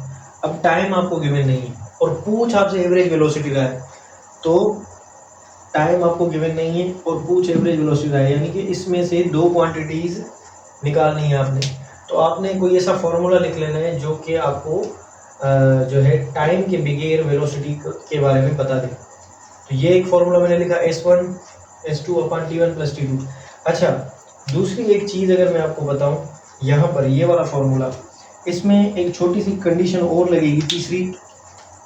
ये मैंने पहला फॉर्मूला लिखा, ये मैंने लिखा दूसरा फॉर्मूला, तीसरा फॉर्मूला थोड़ी सी चेंजिंग करने के बाद यहाँ पर मैं कंडीशन लिख लेता हूँ, when t1 is equals to t2, यानी कि ये आपकी कंडीशन है कि जब टाइम बराबर हो, यानी कि यहाँ से लेकर यहाँ जाने में और यहाँ से लेकर यहाँ जाने में डिस्टेंस टाइम आपका सेम लगा हो, तो आप किस तरह से एवरेज वेलोसिटी को निकालोगे। तो आपकी ये जो फॉर्मूला है ये बन जाएगा, मैं यहाँ पर थोड़ा सा कर लेता हूँ इसको, फिर मैं आपको यहाँ पे बताता हूँ। ये होगा basically v1 plus v2 upon 2, लेकिन किस तरह से होगा देखो, v1, अब t1 और t2 की जगह पे आपने सिर्फ t रखना है, तो यहाँ पर v1 t1, तो यहाँ पर मैंने t रखा प्लस v2, और ये मैंने नीचे v2 इस साइड v2 t रखा, और ये नीचे क्या होगा t प्लस t 2t, ठीक है। अब ये t दोनों में से कॉमन है तो ये बाहर निकलेगा। जिनको मैथ नहीं आती ये उनको थोड़ा सा अजाब लगेगा, तो t और t आपस में क्या हो जाएंगे, कैंसिल। अब देखो दोबारा से समझा रहा हूँ, t1 और t2 की जगह पर आपने क्या रखना है, t, क्योंकि t1 और t2 दोनों बराबर हैं, तो दोनों की जगह पर t रख दो। यहाँ पर भी t रखा, यहाँ पर भी t रखा, दोनों में से t को कॉमन निकाल लिया, तो v1 v2 को ब्रैकेट के अंदर बाहर रख दिया, t को बाहर, तो t1 और t2 ये दोनों सेम है, ऐड हो जाएंगे तो 2t, t में कैंसिल हो गया, तो आपका ये फॉर्मूला बना VAV is equals to V1 plus V2 upon 2। अब 3 फार्मूला आपके पास हो गए। कंडीशन आपने याद करनी है कौन सा फॉर्मूला कहाँ यूज करना है। सबसे पहला काम क्या करना है आपने, कोई भी प्रॉब्लम आ जाए एवरेज स्पीड के ऊपर, एवरेज वेलोसिटी, ये लिख लेना है, टोटल डिस्टेंस या डिस्प्लेसमेंट अपॉन टोटल टाइम। उसके बाद ये लिख लेना है। अब देखो डिस्टेंस गिवन है, डिस्टेंस गिवन नहीं है, वेलोसिटी गिवन है, तो इसको स्विच कर दो इस फॉर्मूला में। अच्छा, टाइम सेम है, इसको स्विच करोगे इस फॉर्मूला में। लेकिन अगर टाइम गिवन ही ना हो, लेकिन जब अगर टाइम गिवन ही ना हो तो फिर आपने क्या करना है, तो मैं छोटा सा एक तीसरा फॉर्मूला है। अच्छा, इसका जवाब क्या आएगा? ये 64 V1 V2 अपॉन 2, क्योंकि टाइम सेम है, इसका जवाब आएगा 50। 60 40 कितना होगा? 100। 100 1 + 1 कितना होगा? 2। 2 divide 100 divided by 2, that will be equal to 50 km/h। MDCAT के स्टूडेंट हो आप लोग, आपको अच्छे से आनी चाहिए ये सारी चीज़ें, ज़बानी कर लो। अभी उस चीज़ पे हम पहुँचे नहीं है जो कि मैंने बताया ना, चैप्टर ये काफ़ी बड़ी है, इसमें ये टॉपिक्स वगैरह। अच्छा, दूसरा मैंने आपको क्या बताया? S1 V1 S2 V2। तो अब क्या करना है आपने सबसे पहले मैंने आपको क्या कहा कि फॉर्मूला लिख लेना है। VAB is equals to S1 plus S2 upon T1 plus T2। अब यहाँ पे कंडीशन ही यही है कि टाइम गिवन नहीं है, तो टाइम किसके इक्वल होता है? टाइम हमारा इक्वल होता है, इसी फॉर्मूला में से आप निकालोगे तो ये आपका इक्वल होता है S अपॉन V के साथ। तो टाइम की जगह पर हमने क्या रखना है? VAB is equals to S1 plus S2 upon T की जगह पर, T1 की जगह पर S1 upon V1 plus S2 upon V2। अब देखो, इसको मैं साइड में सॉल्व कर लेता हूँ क्योंकि ये इसके फ्रैक्शन में है। इसको आप किस तरह से करोगे? V1 और V2 की एलसीएम लोगे तो ये आएगी V1 V2, और V1 का टेबल पढ़ोगे तो ये V2 बचेगा, V2 मल्टीप्लाई होगा S1 के साथ, तो ये आपका क्या हो जाएगा? देखो, इन दोनों का क्या होगा? एलसीएम। एलसीएम अगर नहीं निकलती तो दोनों को मल्टीप्लाई कर लेते हैं, दोनों को मल्टीप्लाई किया, V1 V2 हो गया। V1 का टेबल इस पर पढ़ेंगे तो V1 V1 से मर जाएगा, बाकी बचेगा V2। V2 S1 के साथ मल्टीप्लाई होगा तो क्या होगा? S1 V2, और ये बीच में प्लस की निशानी, तो ये प्लस हमने रखा। V2 का टेबल जाएगा V1 और V2 के ऊपर, तो V2 V2 से मर जाएगा, बाकी बचेगा V1 S2 के साथ मल्टीप्लाई होगा तो V1 S2। जिसको समझ नहीं है वो एलसीएम पढ़े। दोबारा बता रहा हूँ, V1 V2 एलसीएम निकली V1 V2, ठीक है। V1 का टेबल V1 V2 पर V1 टाइम्स, क्योंकि V1 खत्म हो जाएगा तो V2 बचेगा, V2 S1 के साथ मल्टीप्लाई होगा। ये बेसिक रूल से आपको आनी चाहिए। V2 में मर जाएगा तो V1 बचेगा, V1 S2 के साथ मल्टीप्लाई होगा, तो आपका ओवरऑल जो रिजल्ट बनेगा वो S1 V2 plus S2 V1। इसको मैं सीधा करके लिख लेता हूँ, S2 V1। अब देखो, इसके बदले में मुझे ये लिखना है तो ये मैं हटा देता हूँ। तो मैंने लिखा भाई S1 V2 plus S2 V1, और नीचे मैंने क्या लिखा? V1 V2। अब ये थर्ड नंबर पे होती है चीज़, वो चली जाती है ऊपर, तो ये मैंने लिखा VAV is equals to S1 plus S2 और V1 V2 upon S1 V2 plus S2 V1, ठीक है। S1 plus S2 V1 V2 upon S1 V2 plus S2 V1। आपके पास ये जो है फॉर्मूला आ गया है जबकि आपके पास टाइम गिवन ना हो। अब आप बोलोगे ये तो कभी आते ही नहीं है, इस पर प्रॉब्लम्स ही नहीं आते, तो जब आ जाते हैं ना फिर आप लोग फंस जाते हो, ठीक है। तो ये फोर्थ फार्मूला जो है आपने याद कर लेना है। आई होप कि आपको ये समझ आया होगा। एवरेज स्पीड जिसे हमने पढ़ी वैसे ही एवरेज वेलोसिटी है, सिर्फ फर्क डिस्प्लेसमेंट का है। अब आप बोलोगे सारी चीज़ें मैं आपको बताकर फिर ये बोल रहा हूँ, तो बहरहाल उसके बाद हमारा क्या है? अभी तो ये बेसिक पोर्शन चल रहा है, एक्सीलरेशन, वेलोसिटी और ये सारी चीज़ें, ये तो बेसिक है, ये तो कुछ भी नहीं है। अभी जो प्रॉब्लम्स आने वाले हैं वो तो आगे हैं, ठीक है। Acceleration, what is acceleration? Rate of change of velocity, rate. अब डेफिनेशन आप सारों को पता है, जो भी लेक्चर देख रहा हो उसको ऑलमोस्ट पता होगा एक्सीलरेशन क्या है। Rate of change of velocity, velocity का चेंज होना। अब देखो, वेलोसिटी डेफिनेशंस जो आपने हमेशा पढ़ते हो उनको थोड़ा सा चेंज करो। वेलोसिटी, अब वेलोसिटी में क्या क्या होता है? वेलोसिटी में आपका होता है एक तो मैग्नीट्यूड, मैग्नीट्यूड होता है, यूनिट होता है, और उसके साथ साथ डायरेक्शन होता है। अब आप ये बोलोगे पता नहीं क्या बता दिया। देखो मेरी बात, एक जो आपका स्केलर होता है उसमें मैग्नीट्यूड और यूनिट होता है, डायरेक्शन नहीं होता, स्पेसिफिक डायरेक्शन। वेलोसिटी वेक्टर है, उसके साथ मैग्नीट्यूड होगा, यूनिट होगा, डायरेक्शन होगा। अब अगर मैं एग्जांपल दूं वेलोसिटी का, तो एग्जांपल क्या होगा कि 5 किलोमीटर या 5 metre per second towards east, यानी कि बॉडी ईस्ट की तरफ जा रही है, ठीक है। ये आपका आ गया ईस्ट, ये क्या है डायरेक्शन, ये आ गया 5, ये क्या है मैग्नीट्यूड, और ये मीटर पर सेकेंड, ये क्या है यूनिट। अब ये मैंने चीज आपको क्यों बताई है, क्योंकि इसी में से आपको मैं एक्सीलरेशन समझाऊंगा, जो कि पहले आपने कभी इस तरह से ट्राई नहीं की होगी। जिनको पता है अच्छी बात है, जिनको पता होगी उनको बेसिक लगेगा।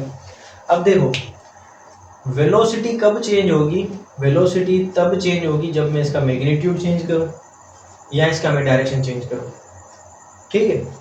अगर मैं इसके मैग्नीट्यूड के साथ, इसके नंबर के साथ, क्योंकि यूनिट तो एसआई के अंदर फिक्स है ना, एसआई सिस्टम के अंदर तो ये यूनिट इसका फिक्स है मीटर पर सेकेंड। अगर मैग्नीट्यूड में इसका चेंज करूंगा तो भी वेलोसिटी चेंज होगी, और वेलोसिटी के चेंज होने का नाम ही क्या है एक्सीलरेशन, एक चीज। दूसरा, अगर मैं डायरेक्शन के साथ थोड़ी सी छेड़छाड़ करूंगा तो भी आपका एक्सीलरेशन चेंज हो जाएगा, सॉरी वेलोसिटी चेंज होगी तो एक्सीलरेशन प्रोड्यूस होगा, बेसिकली बात एक ही है। अच्छा, एक्सीलरेशन का फॉर्मूला क्या है, फॉर्मूला हम डेफिनेशन में से ही बनाएंगे। ये देखो क्या लिखा हुआ है, change delta, change of velocity, rate of change of velocity. जब भी रेट ऑफ चेंज ऑफ लग जाए ना तो इसमें कंपेयर होता है, रेट मींस कि टाइम के साथ किसी भी चेंज का कंपेयर होना। यहाँ पे वेलोसिटी का चेंज है तो एक्सीलरेशन को मैं लिखूंगा ए के साथ, ऊपर लगाऊंगा एरो क्योंकि वेलोसिटी है, is equals to delta V upon T, यानी कि rate of change of velocity with respect to time, इसको आप बोलते हो एक्सीलरेशन। तो यहाँ से इसका यूनिट क्या बनेगा, वेलोसिटी का यूनिट क्या है मीटर पर सेकेंड, टाइम का यूनिट क्या है सेकेंड, तो ये सेकेंड इसके साथ मल्टीप्लाई होगा, ये आपका बन जाएगा मीटर पर सेकेंड स्क्वायर। और ये आपका कौन सा सिस्टम है, एसआई सिस्टम। एफपीएस सिस्टम के अंदर देखोगे तो ये आपका बनेगा फुट पर सेकेंड स्क्वायर। सीजीएस सिस्टम के अंदर अगर आप देखोगे तो सीजीएस सिस्टम ये आपका बनेगा सेंटीमीटर पर सेकेंड स्क्वायर। जो मर्जी कन्वर्शन करो, यूनिट कन्वर्शन का टॉपिक आपको आना चाहिए, उसमें से होगा। अच्छा, ये फॉर्मूला थोड़ा सा अगर हम मॉडिफाई करें तो उसको क्या कर सकते हैं, A is equals to V F minus V I upon T, इसको इस तरह से भी लिख सकते हैं। और मैंने जो फिजिक्स पढ़ी हुई है वो इंडियन नोट्स वगैरह से, तो मैं इसको लिखता हूँ A is equals to V minus U upon T, ठीक है। वी यानी बाद वाली वेलोसिटी, यू मानी शुरू, यू मतलब कि शुरू वाली वेलोसिटी। अच्छा, कुछ बच्चे जो सोच रहे हों, क्योंकि मैंने अभी यू इस्तेमाल नहीं किया, आगे मैं यू इस्तेमाल करूंगा, वो सोचेंगे कि यू क्यों लिख रहा हूँ मैं इनिशियल वेलोसिटी को। तो आपने law of conservation of momentum पढ़ा होगा, वहाँ पे क्या था, इनिशियल वेलोसिटी के लिए यू इस्तेमाल किया गया है, बस एक ही जगह पर, m1u1 plus m2 u2 equals to m1v1 plus m2 v2। तो बाकी जो टेक्स्ट बुक या नोट्स हैं इंडियन वगैरह, उनमें सारों में ही v और u का यूजेज है, ठीक है। तो यानी कि वेलोसिटी के चेंज होने की वजह से हमारा एक्सीलरेशन प्रोड्यूस हो रहा है। अब देखो एक्सीलरेशन के पास डायरेक्शन है, अब सवाल ये है कि एक्सीलरेशन का डायरेक्शन कौन सा होगा। तो एक्सीलरेशन का डायरेक्शन वही होगा जो कि वेलोसिटी का नहीं, चेंज ऑफ वेलोसिटी का डायरेक्शन होगा, यानी कि A will be in direction of delta V. अगर कोई आपसे बोले कि एक्सीलरेशन का डायरेक्शन कौन सा है, कि जो वेलोसिटी का डायरेक्शन है, तो आंसर होगा नहीं, एक्सीलरेशन का डायरेक्शन वो होगा जो कि चेंज इन वेलोसिटी का डायरेक्शन हो, वेलोसिटी की चेंज उसका डायरेक्शन। अच्छा, जैसे कि अगर कोई बॉडी है, उसकी वेलोसिटी इंक्रीज कर रही है, वेलोसिटी उसकी अगर इंक्रीज कर रही है, ठीक है, तो इसकी चेंज क्या होगी, चेंज होगी इसकी पॉजिटिव, ठीक है, चेंज होगी पॉजिटिव। और वेलोसिटी इंक्रीज कर रही है तो बॉडी का एक्सीलरेशन का डायरेक्शन होगा ये, इस डायरेक्शन में। चेंज इन वेलोसिटी का डायरेक्शन भी यही होगा, वेलोसिटी का डायरेक्शन भी यही होगा।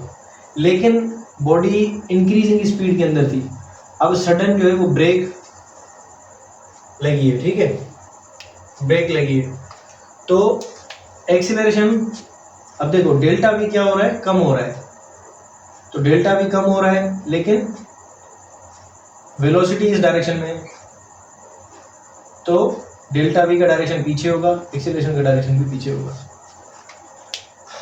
तो इस एग्जांपल से मैंने आपको बताया कि एक्सीलरेशन और वेलोसिटी और चेंज इन वेलोसिटी इनका डायरेक्शन अलग अलग होता है, ठीक है। ये है फॉर्मूला। बाकी है यूनिफॉर्म एक्सीलरेशन और ये सारी चीज़ें जो मैंने आपको पिछली तरीके से समझाई वैसे ही होंगी। अच्छा, मैंने आपको थोड़ा सा मतलब पैटर्न चेंज तो बताया कि एक्सीलरेशन कब प्रोड्यूस होगी, जब वेलोसिटी चेंज हो। वेलोसिटी कब चेंज होगी, जब उसका मैग्नीट्यूड चेंज हो या डायरेक्शन चेंज हो, ठीक है। तो जब बॉडी का सिर्फ और सिर्फ मैग्नीट्यूड, जब बात सुनो, जब बॉडी का डायरेक्शन चेंज हो रहा हो, ठीक है, तो ऐसी कौन सी कंडीशन या एग्जांपल है, तो ऐसी कंडीशन होती है uniform circular motion. Uniform circular motion में क्या होता है कि बॉडी की यूनिफॉर्म सर्कुलर मोशन, इसमें क्या होता है, आपकी स्पीड जो होती है वो कांस्टेंट होती है। यूनिफॉर्म सर्कुलर, सर्कुलर यानी कि सर्कल के अंदर, ये बताने की जरूरत नहीं है, ठीक है। अब देखो बॉडी सर्कल के अंदर घूम रही है तो इसकी स्पीड कांस्टेंट होगी। तो सवाल ये है कि यहाँ तो बात वेलोसिटी की हो रही है, तो भाई बात सुनो, मैंने आपको ये कहा है कि इसकी स्पीड कांस्टेंट होगी, लेकिन जिस भी पॉइंट पे आप इसका डायरेक्शन देखोगे वो वेरी करेगा। डायरेक्शन सर्कल में किस तरह से निकाला जाता है, जिस भी पॉइंट का डायरेक्शन आपने निकालना है वहाँ पे डॉट बनाना है, एक टेंजेंट लाइन बनानी है, वही आपका डायरेक्शन है। यहाँ पे आपका डायरेक्शन ये हो जाएगा, यहाँ पे आपका डायरेक्शन ये हो जाएगा, यहाँ पे डायरेक्शन ये, यहाँ पे डायरेक्शन ये, यहाँ पर डायरेक्शन इस तरह से। तो ये हर पॉइंट के ऊपर इसका डायरेक्शन चेंज हो रहा है। तो डायरेक्शन के चेंज होने की वजह से जो आपका प्रोड्यूस होता है क्वांटिटी, उसको हम नाम क्या देते हैं, उसको नाम देते हैं एक्सीलरेशन। ये मैंने आपको एग्जांपल दिया है कि डायरेक्शन के चेंज होने की वजह से एक्सीलरेशन प्रोड्यूस होती है। तो अगर आपसे कोई आगे चल के पूछे कि यूनिफॉर्म सर्कुलर मोशन में एक्सीलरेशन होती है, तो आप बोलोगे होती है, क्योंकि वेलोसिटी चेंज हो रही है टाइम के साथ। वेलोसिटी चेंज हो रही है ना, वेलोसिटी चेंज हो रही है, स्पीड कांस्टेंट है, लेकिन डायरेक्शन चेंज हो रहा है। डायरेक्शन के चेंज होने की वजह से एक्सीलरेशन प्रोड्यूस हो रहा है, ठीक है। अच्छा, मैग्नीट्यूड के चेंज होने की वजह से किस तरह से, मैग्नीट्यूड, तो मैग्नीट्यूड वाला सिंपल है। अच्छा, दूसरा जिसमें मैग्नीट्यूड और डायरेक्शन दोनों चेंज हो, मैग्नीट्यूड और डायरेक्शन दोनों चेंज हो, तो याद कर लो वो आपकी होती है प्रोजेक्टाइल मोशन, ठीक है। यहाँ पर आप देखोगे ना, तो वेलोसिटी का डायरेक्शन ये है, यहाँ पे इस डायरेक्शन में, यहाँ पे इस डायरेक्शन में, ठीक है। और जब ये ऊपर जा रही होगी तो इसकी वेलोसिटी क्या करेगी, डिक्रीज। और जब ये नीचे आ रही होगी तो इसकी वेलोसिटी क्या करेगी, इसकी वेलोसिटी करेगी इंक्रीज। डायरेक्शन भी चेंज हो रहा है, वेलोसिटी का मैग्नीट्यूड भी चेंज हो रहा है, तो इन दोनों की चेंज होने की वजह से भी एक्सीलरेशन प्रोड्यूस हो रहा है, ठीक है। तो ये एग्जांपल है प्रोजेक्टाइल मोशन, यानी कि which one of the following is example in which the magnitude and direction of the body changes. तो projectile motion in which motion the direction in which मतलब के example the direction of the body is changing, या velocity is produced due to change of direction. सवाल किसी भी तरह से घुमा सकता है। यूनिफॉर्म सर्कुलर मोशन, तो ये इस तरह से कुछ एग्जांपल्स आपके पास आ सकते हैं। अच्छा, एक्सीलरेशन को निकालने के लिए आपके पास दूसरा फॉर्मूला भी होता है, वो कौन सा होता है, according to Newton second law, force is the product of mass and acceleration. तो according to this formula acceleration is equals to F over m। So इसके हिसाब से acceleration is inversely proportional with force, directly proportional with force and inversely proportional with mass. Force is equals to ma, m क्या है, mass है, a is acceleration, product of mass and acceleration is called force. Acceleration अगर निकालें तो ये m यहाँ से यहाँ मल्टीप्लाई कर रहा है, यहाँ अगर डिवाइड करेगा F अपॉन m, तो a इसके किसके साथ प्रोपोर्शनल है, फोर्स के साथ। अगर a की वैल्यू बढ़ेगी, यानी कि अगर आप फोर्स को बढ़ाओगे डायरेक्टली प्रोपोर्शनल और इनवर्सली प्रोपोर्शनल का मकसद क्या होता है? डायरेक्टली प्रोपोर्शनल का मकसद ये है कि एक क्वांटिटी को बढ़ाओगे तो दूसरी भी बढ़ेगी, एक क्वांटिटी को घटाओगे दूसरी भी घटेगी। इनवर्सली का क्या मकसद होता है? जैसे कि यहाँ पर लिखा हुआ है इनवर्सली प्रोपोर्शनल विद मास।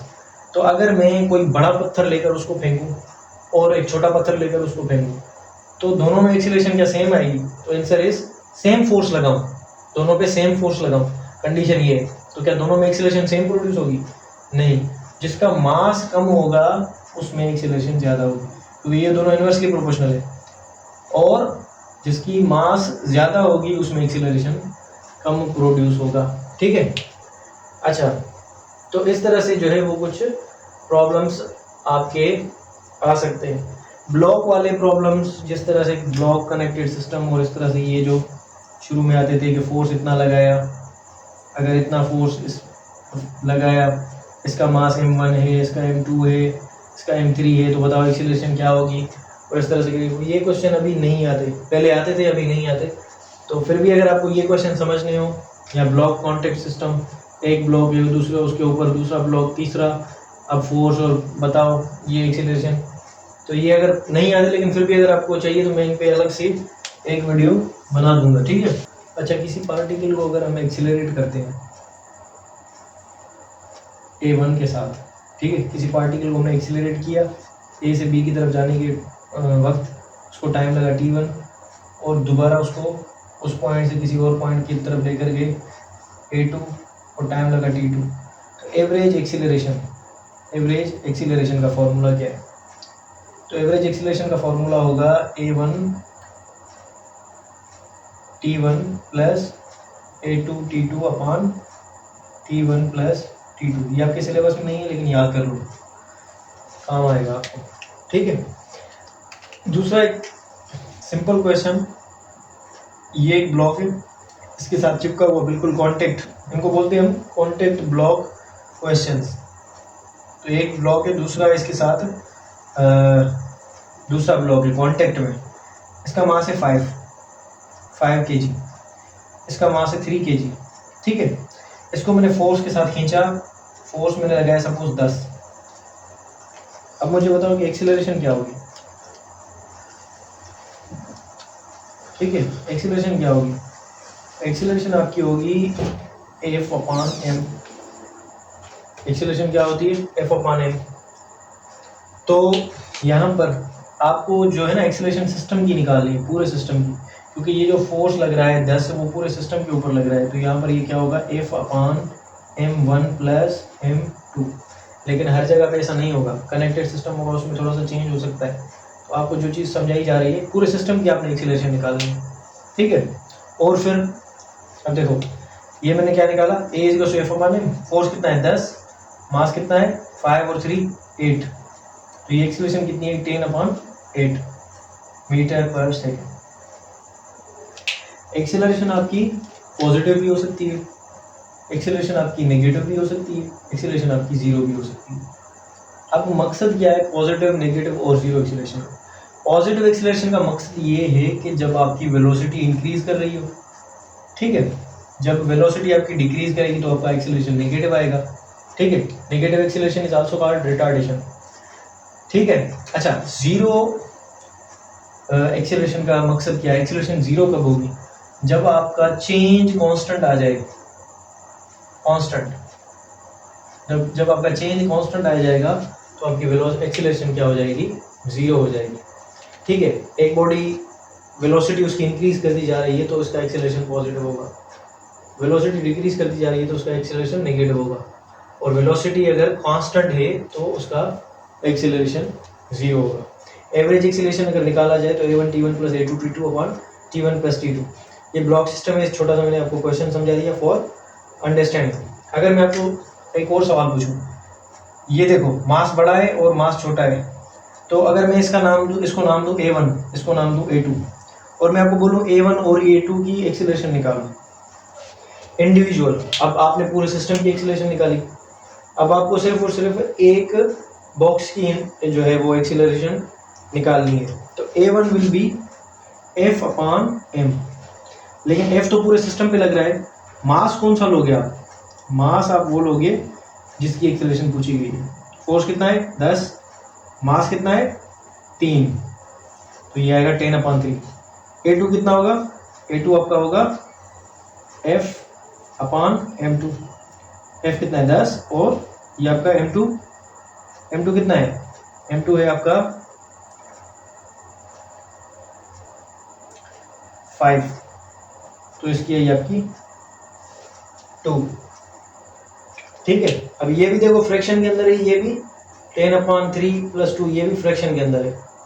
तो आपने इस तरह से करके जो है प्रॉब्लम्स को सॉल्व करना है for better understanding. In question में, इस लेक्चर में मेरा ये मोटिव नहीं है कि मैं आपको डेफिनेशंस बताऊं। जो ट्रिकी क्वेश्चंस हैं, डेफिनेशन को किस तरह से क्रैक किया जाता है, डिकोड किस तरह से करते हैं, ये सारी चीज़ें समझाना मेरा काम है। और फार्मूलाज किस तरह से आ सकते हैं, पास्ट में क्वेश्चन किस तरह से आए हुए हैं, ये चीज़ें मैंने अगर आपको अच्छे तरीके से समझा ली तो मतलब मेरा काम हो गया। अब नेक्स्ट आपको पढ़ना है। और एक छोटी सी चीज़ मैंने आपको नहीं बताई, वो मैं आपको वर्बली बता देता हूँ कि एक्सेलरेशन ड्यू टू ग्रेविटी जो होता है, जिसको हम जी बोलते हैं, उसकी वैल्यू होती है 99.8 मीटर/सेकंड²। उसको सेंटीमीटर पर सेकंड में आप कन्वर्ट करोगे तो आपकी आएगी 980 सेंटीमीटर/सेकंड²। इसको फुट पर सेकंड में आप कन्वर्ट करोगे तो that will be equal to 32 फुट/सेकंड²। ये आपको तीनों वैल्यूज याद है। ये तो सारा हमने बेसिक का जो भी बेसिक्स थी हमने वो सारी पढ़ ली। अब इसके बाद हमारा आता है जो मेन टॉपिक, जो कि मैंने आपको वीडियो के स्टार्टिंग में कहा था कि मैं आपको समझाऊंगा, that is equations of kinematics. Kinematics की इक्वेशन कौन सी है, जिसको मैंने आपको एग्जांपल दिया था कि बॉल को ऊपर जाने में कितना टाइम लगेगा, बॉल को नीचे आने में कितना टाइम लगेगा, हिटिंग वेलोसिटी कौन सी होगी, हाइट ऑफ द टावर किस तरह से आप निकाल सकते हो, ये सारी चीज़ें आप करोगे विद इन सेकेंड्स इंशाल्लाह। ठीक है, अब देखो फार्मूलाज कौन से हैं। फार्मूला की डेरिवेशन यहाँ पे कोई नहीं करने वाला। फार्मूलाज में डायरेक्टली लिखूंगा कौन कौन से फार्मूलाज हैं जो यूज़ होंगे। बेसिक फार्मूलाज 2-3 हैं, वो आपके यूज़ होते रहेंगे, और जो हमने पिछले फार्मूला कर लिए उनको हमें छोड़ देना है। जो बेसिक और इम्पोर्टेंट है वो हमने लिख लेने हैं, और उसके उनमें से बाकी ड्राइव होंगे। सारे फार्मूलाज याद करोगे फंसोगे। फार्मूला बेसिक याद करो, उसमें से ड्राइव करोगे खुद। ठीक है, जिसको समझ नहीं आती, याद होते हैं तो वो कर ले भले। अच्छा, ये आपके पास एक बॉडी है, इसने चलना स्टार्ट किया, ये यहाँ पर पहुंची। ठीक है, इसको टाइम लगा t। शुरू में ये बॉडी, इसकी वेलोसिटी थी u, बाद में थी इसकी वेलोसिटी v। तो बताओ इसका एक्सीलरेशन क्या होगा। इसका एक्सीलरेशन होगा a = v - u/t। एक्सीलरेशन क्या होती है, चेंज क्या होती है, फाइनल माइनस इनिशियल। फाइनल कौन सी है, ये टाइम कौन सा ये। ठीक है, अच्छा, तो इसमें से आप इक्वेशन निकाल सकते हो, जो कि फर्स्ट इक्वेशन ऑफ मोशन इसको हम बोलते हैं। ये t इधर आएगा तो ये बन जाएगा at = v - u। अब ये माइनस इधर आएगा, प्लस बन जाएगा। सिर्फ एक डेरिवेशन कर रहा हूँ, बाकी नहीं करूँगा। at u + at, v = u + at। पहली डेरिवेशन, पहला फॉर्मूला इक्वेशन ऑफ काइनेमेटिक्स का। इसमें से आप क्या क्या निकाल सकते हो, मैंने आपको क्या कहा, फॉर्मूला में जितनी चीज़ें होंगी उसमें से एक को छोड़ के बाकी सारी चीज़ें आपको गिवन होंगी। एक चीज़ निकालनी है। ठीक है, कितनी चीज़ें निकाल सकते हो, 1 2 3 4। गिवन डेटा हो तो कितनी निकालनी होंगी, कितनी चीज़ें आपको गिवन होंगी, 3 चीज़ें आपको गिवन होंगी। जितने फार्मूला में वेरिएबल्स हैं उसमें से एक कम आपको देगा, बाकी सारी चीज़ें आपको गिवन होंगी। सिर्फ एक चीज़ निकालनी है, वेलोसिटी। ये कौन सी है, final velocity. u initial velocity. a is for acceleration, t is for time. तो इसमें 4 वेरिएबल्स हैं, कौन से, final velocity, initial velocity, acceleration, time.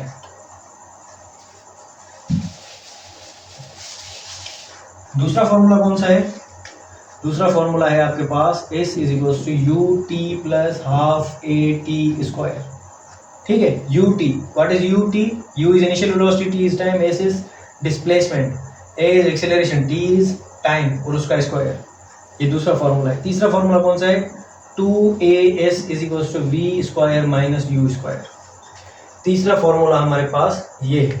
अच्छा, इस फॉर्मूला में से आपको जो डिस्प्लेसमेंट मिलेगा वो मिलेगा टोटल, और दूसरा एक फॉर्मूला है, ठीक है, उसमें से आपको जो मिलेगा वैल्यू वो मिलेगा सिर्फ nth सेकंड के लिए, s nth, यानी कि किसी पर्टिकुलर सेकंड के लिए। तो s nth के लिए क्या होगा, u + a/2 2n-1। ठीक है, अब ये तो कुछ फार्मूलाज हैं, अब इनको फार्मूलाज को यूज़ कैसे करना है और इनमें इनकी बेसिक अंडरस्टैंडिंग आपको किस तरह से होनी चाहिए। अब इनको डिकोड करते हैं। अब देखो, एक बाल को मैंने ऊपर फेंका, जो मैंने पहले एक एग्जांपल दिया था आपको। मैंने क्या कहा था, मैंने एक बॉल को ऊपर फेंका है 90 मीटर पर सेकंड के साथ। इसको बताओ कितना टाइम लगेगा ऊपर पहुंचने में। सिर्फ एक क्वांटिटी मैंने आपको बताई है, सिर्फ एक, और कुछ नहीं बताया। कौन सी? थ्रोइंग वेलोसिटी या इनिशियल वेलोसिटी u के साथ, और कुछ आपको नहीं पता। पूछ क्या रहा है? पूछ रहा है टाइम, ये जो जर्नी है इसका टाइम। अब किस तरह से निकालोगे? यहाँ पर देखो एक्सीलरेशन एक्ट कर रहा है, हाँ एक्सीलरेशन एक्ट कर रहा है, जो कि इक्वल है ग्रेविटी के। ठीक है, एक्सीलरेशन हमेशा ग्रेविटी के बराबर होता है, याद कर लो। माइनस जी कोई चीज़ नहीं होती।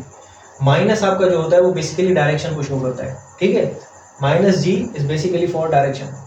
और ये माइनस प्लस के चक्करों में से हमेशा निकल जाओ। एक चीज़ बस मेरी याद कर लो, जो वेक्टर का बेसिक नॉलेज है ना, एक्स वाई जेड, ये मैंने समझाया था।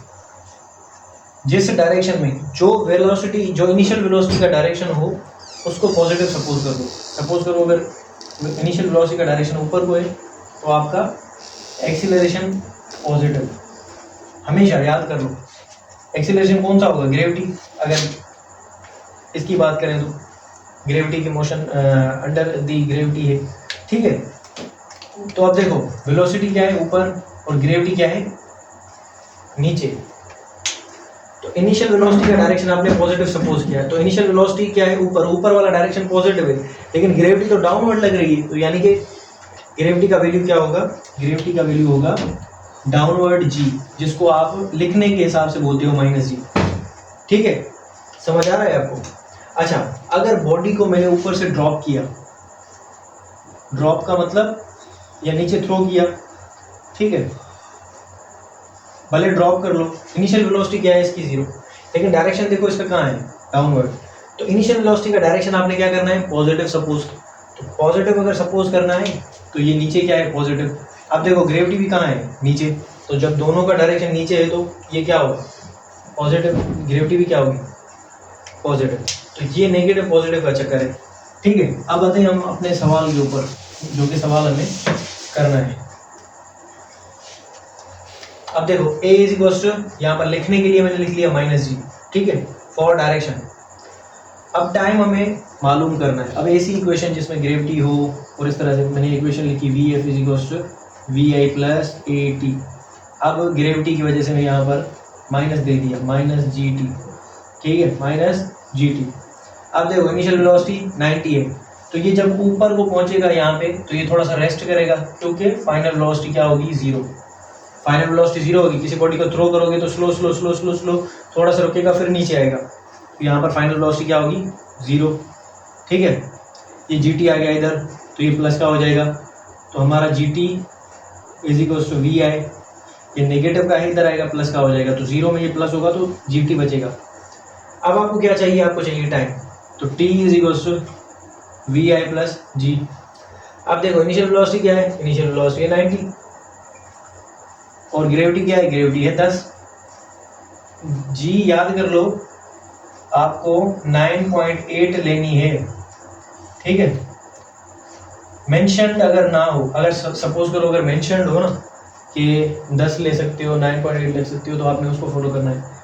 तो लेकिन अगर आप जनरल फार्मूलाज में देख रहे हो कि 10 के हिसाब से वैल्यू सही आ रहे हैं, तो आप ये यूज़ कर सकते हो। तो वेलोसिटी कितना टाइम लगा? 9 सेकंड। तो जब मैंने शुरू में क्वेश्चन आपको बताया था कि इसको ऊपर जाने में कितना टाइम लगेगा, तो मैंने उसी टाइम बता दिया था 9 सेकंड। 150 मीटर पर सेकंड के साथ मैंने एक बॉडी को ऊपर फेंका, कितने सेकंड्स लगेंगे उसको मैक्सिमम हाइट तक पहुंचने को? तो उसको लगेंगे 15 सेकंड्स। करके देख लो। T is equals to initial velocity क्या होगी? 150 डिवाइडेड बाय टाइम, ग्रेविटी कितनी? 10, ये 0 0 में मर गया, 15 सेकंड्स। ये बॉल 90 मीटर पर सेकंड के साथ मैंने ऊपर फेंका। How much time will it take to reach my head again? तो ये कितना होगा? 18 सेकंड्स। 9 सेकंड जाएंगे ऊपर जाने में, 9 सेकंड आएंगे नीचे आने में। तो 9 + 9 = 18। ठीक है। अब ओवरऑल फॉर्मूला क्या बचा, अब बार बार आप ये करोगे 0 vi माइनस जी टी, तो सही करने वाला प्रॉब्लम भी गलत कर लोगे। तो time to reach maximum height का फॉर्मूला आपने याद कर लेना है, कौन सा है। ज़्यादा प्रैक्टिस करोगे ना खुद ही याद हो जाएंगे, मैंने भी कोई याद नहीं किए थे, प्रैक्टिस कर करके आपको बता कि याद हो गए।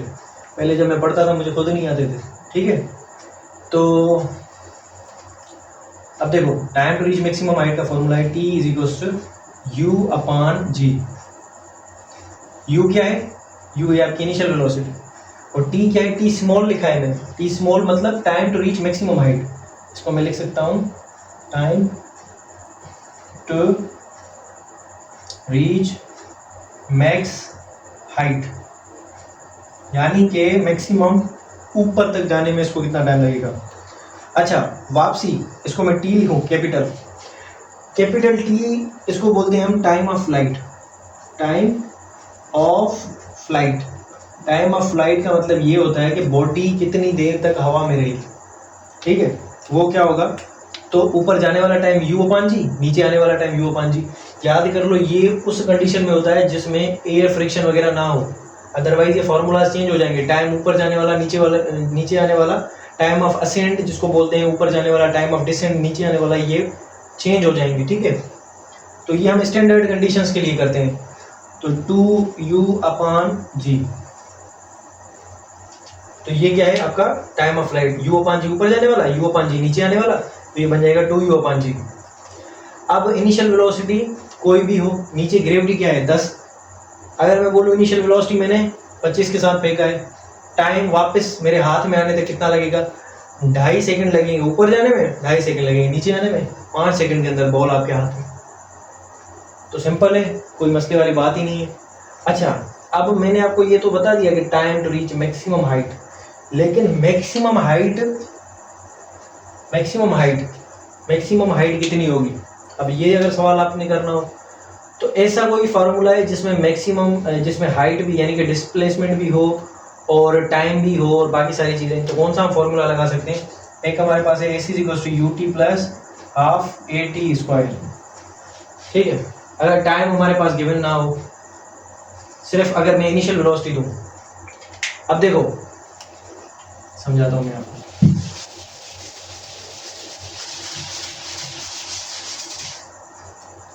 अगर मैंने किसी बॉल को ऊपर फेंका, ठीक है, अगर मैंने बॉल को ऊपर फेंका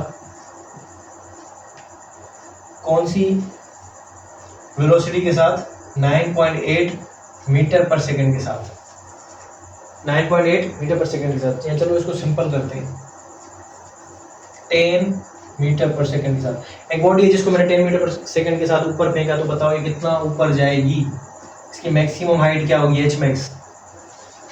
तो ऊपर जाएगी तो इसकी वेलोसिटी क्या हो जाएगी, इसकी इनिशियल क्या है u है इसकी 10, v क्या होगी इसकी 0, a क्या होगी इसकी नेगेटिव g, क्योंकि वेलोसिटी का इनिशियल डायरेक्शन अपवर्ड पॉजिटिव लिया है हमने, ग्रेविटी डाउनवर्ड है तो इसका डायरेक्शन इसका वैल्यू नेगेटिव होगा। तो हमारे पास एक फॉर्मूला है 2gh = v² - u²। अब ये कोई और फॉर्मूला नहीं है, ये यही फॉर्मूला है 2as वाला। एक्सीलरेशन की जगह पे हमने रख दिया ग्रेविटी, s की जगह पर हमने रख दिया h हाइट। अब ये नेगेटिव है, हमने नेगेटिव रख लिया, भाई कोई मसला नहीं। = v², अब v क्या है 0, तो 0 का स्क्वायर होगा भाई, तो वो क्या आएगा 0, ठीक है। लिखे ना लिखे कोई फर्क नहीं पड़ता। तो ये -u², ये माइनस में से माइनस मर गया, तो आपका क्या आया, हाइट आपने निकालनी है, इसको यहीं पे रखो, इसको उधर लेके जाओ, ये इसके साथ मल्टीप्लाई कर रहा है, वहां जाकर क्या करेगा डिवाइड, h = u²/2g, ये है आपका h मैक्स। अब अगर हाइट मैक्सिमम पूछे तो इस फॉर्मूला, ये पूरी डेरिवेशन करने की जरूरत नहीं है, ये वाला फॉर्मूला याद होना चाहिए। अब ये क्या है 10 का स्क्वायर कर लो अपने माइंड में, 10 का स्क्वायर क्या होगा 100 को 2g के साथ मल्टीप्लाई करो, ग्रेविटी कितनी है 10 को 2 के साथ मल्टीप्लाई करोगे, 10 को 2 के साथ तो कितना आएगा 20, 100/20 = 50, करके देख लो। u² 10 × 10/2 × 10, ये 10 में से 10 गया, ये 50 नहीं बल्कि 5 दफा जाएगा, 500 मैंने 10 × 10/2 × 10, तो ये क्या होगा 5 मीटर, थोड़ी गलती होगी पहले, तो इसको करेक्ट कर लेना, ठीक है। h is equal to u square upon 2g, u square कितना है 10। अच्छा दूसरा अगर एग्जांपल, अगर u को मैं करूँ 20, तो 20 का स्क्वायर क्या होगा 400, 400 और नीचे क्या होगा 2 इंटू जी, 2 इंटू जी कांस्टेंट है, नीचे हमेशा 20 ही आएगा, तो 400 डिवाइडेड बाई क्या 20, तो 0 से 0 मर गया, तो बाकी क्या बचेगा 40, 40 को 2 के साथ डिवाइड करोगे तो कितना होगा 20। ये भी करके देख लो, 20 इंटू 20 अपॉन नीचे 2 इंटू 10, ये 0 से 0 मर गया, ये 2 से 2 मर गया, बाकी बचा क्या 20, ठीक है। तो ये 20 metres, time to reach maximum height, sorry हाँ time to reach maximum height नहीं बल्कि maximum height, time to reach maximum height हमने पहले कर लिया, अब ये क्या है मैक्सिमम हाइट का फॉर्मूला। तो देखो सिंपल है फॉर्मूला, बार बार आप ये करोगे इसमें से h max is equal to u square upon 2g, तो ये भी सिंपल है।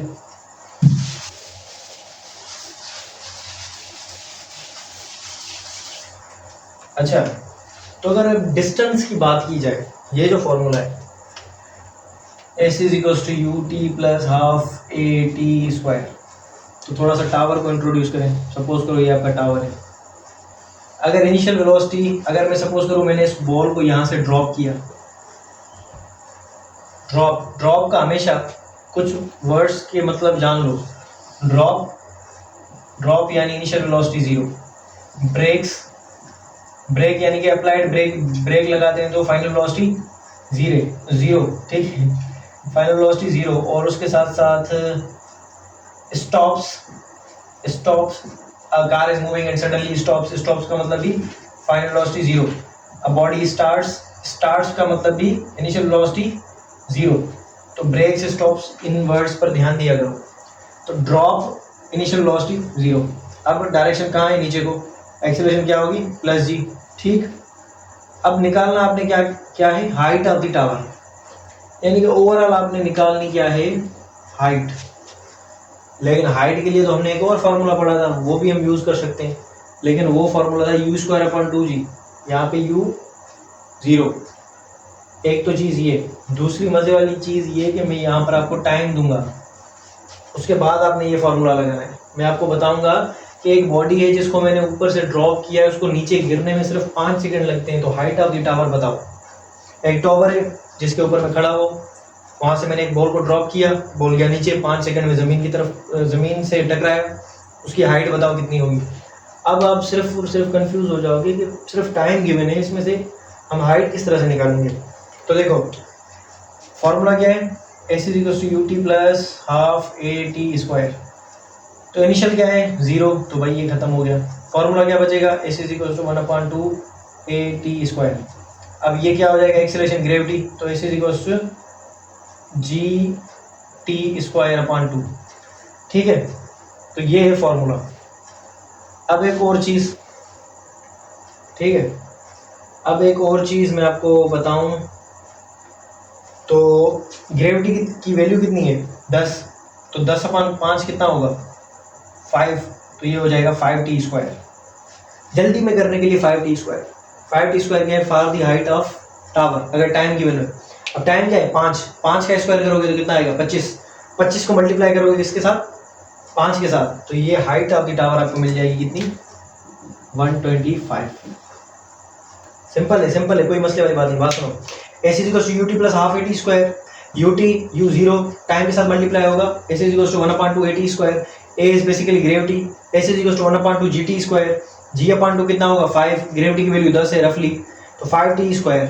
तो ये क्या है 5t स्क्वायर, स्टैंडर्ड फार्मूला ये है, लेकिन ये जल्दी में करने के लिए s is equal to g t square upon 2 या 5t स्क्वायर, मैं 5t स्क्वायर करता हूँ 5t स्क्वायर। अच्छा अगर इसको आप इस टाइम की वैल्यू को हटा दो, इसको यहाँ पर कर दो 3 सेकंड, 3 सेकंड इसको लगते हैं, 3 सेकंड लगते हैं ज़मीन तक पहुँचने के लिए, ज़मीन तक पहुँचने के लिए इसको कितने सेकंड लगते हैं 3, तो बताओ हाइट ऑफ द टावर कितनी होगी, तो 3 3 9 इंटू 5 45, तो एस आपका कितना होगा 45। मैंने आपको पहले ही बताया कि ये करने की ज़रूरत ही नहीं होगी, आपने टावर ये वो पता नहीं क्या क्या सोचते रहते हो, आप इजीली हो जाएंगे। और दूसरी एक चीज, अगर मैं इसको थोड़ा सा कंपेयर करके आपको बताऊं,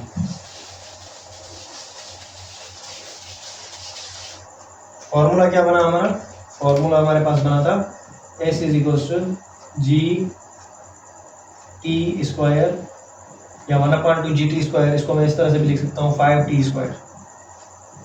अब देखो, अब आप ये नहीं सोचना कि इतने फॉर्मूले बता रहा है ये किस तरह से याद होंगे। फॉर्मूलाज बेसिक मैंने बताया वो याद करने हैं, बाकी की प्रैक्टिस करनी है, आपको याद हो जाएंगे। अब ये हमारा टावर, ठीक है, ये पहला सेकंड, ये दूसरा, ये तीसरा, ये चौथा, ये पांचवा, और ये हमारा इधर हम लिखते हैं डिस्टेंस, ये टाइम, ये पहला सेकंड है, ये दूसरा, ये तीसरा, ये चौथा, ये पांचवा। अच्छा, पहले सेकंड में कितना डिस्टेंस होगा, तो S1 अगर मैं निकालूं तो कितना आएगा, 5 टाइम 1 का स्क्वायर 1, यानी कि अगर किसी बॉडी को ड्रॉप किया जाए तो वो अपने पहले सेकंड में 5 मीटर का डिस्टेंस तय करेगी। दूसरा सेकंड 2 2 4, 4 × 5 कितना होगा, 20 मीटर्स, यानी कि अगर किसी बॉडी को ड्रॉप किया जाए तो वो दूसरे सेकंड में अपना टोटल डिस्टेंस, याद कर लो, ये पहले सेकंड का डिस्टेंस है, ये दूसरे सेकंड का डिस्टेंस जो है ये इसमें 5, इसमें 8 है, यही मैंने आपको बताया था S nth और S का फॉर्मूला। तो अगर देखा जाए कि दूसरे सेकंड में, पर्टिकुलरली दूसरे सेकंड में कितना डिस्टेंस ट्रेवल किया है, तो वो है 15, 5 इसमें से निकाल दोगे तो कितना होगा 15। तीसरे सेकंड में, क्योंकि ये टोटल बताता है, ये फॉर्मूला आपको टोटल की वैल्यू देता है, S2 आपको कितना मिला, यानी कि दूसरे सेकंड तक का डिस्टेंस कितना है 20। तीसरे का कितना होगा 45। अब देखो तीसरे तक का आपका डिस्टेंस है 45, तो उसके बाद, अच्छा ये आपको मैं सिंपल बता दूं, बार बार आपको ये ना करना पड़े। बॉडी हमेशा याद कर लो, जब बॉडी ड्रॉप करते हैं तो ये पहले सेकंड में क्या करती है, 5 मीटर का डिस्टेंस ट्रेवल करती है, उसके बाद आपकी उस वैल्यू को 10 बढ़ाते जाओ, ठीक है, 5 उसको 10 बढ़ाओ तो कितना होगा 15, अब 15 में से ये 5 मिलाओ तो ये क्या होगा 20, ठीक है, अब 20 इसको 10 बढ़ाओ तो कितना होगा,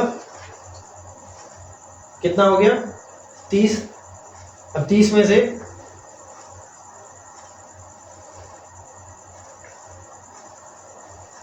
अच्छा, तो ये S1 is equal to 5 meter, S2 is equal to 20 metre,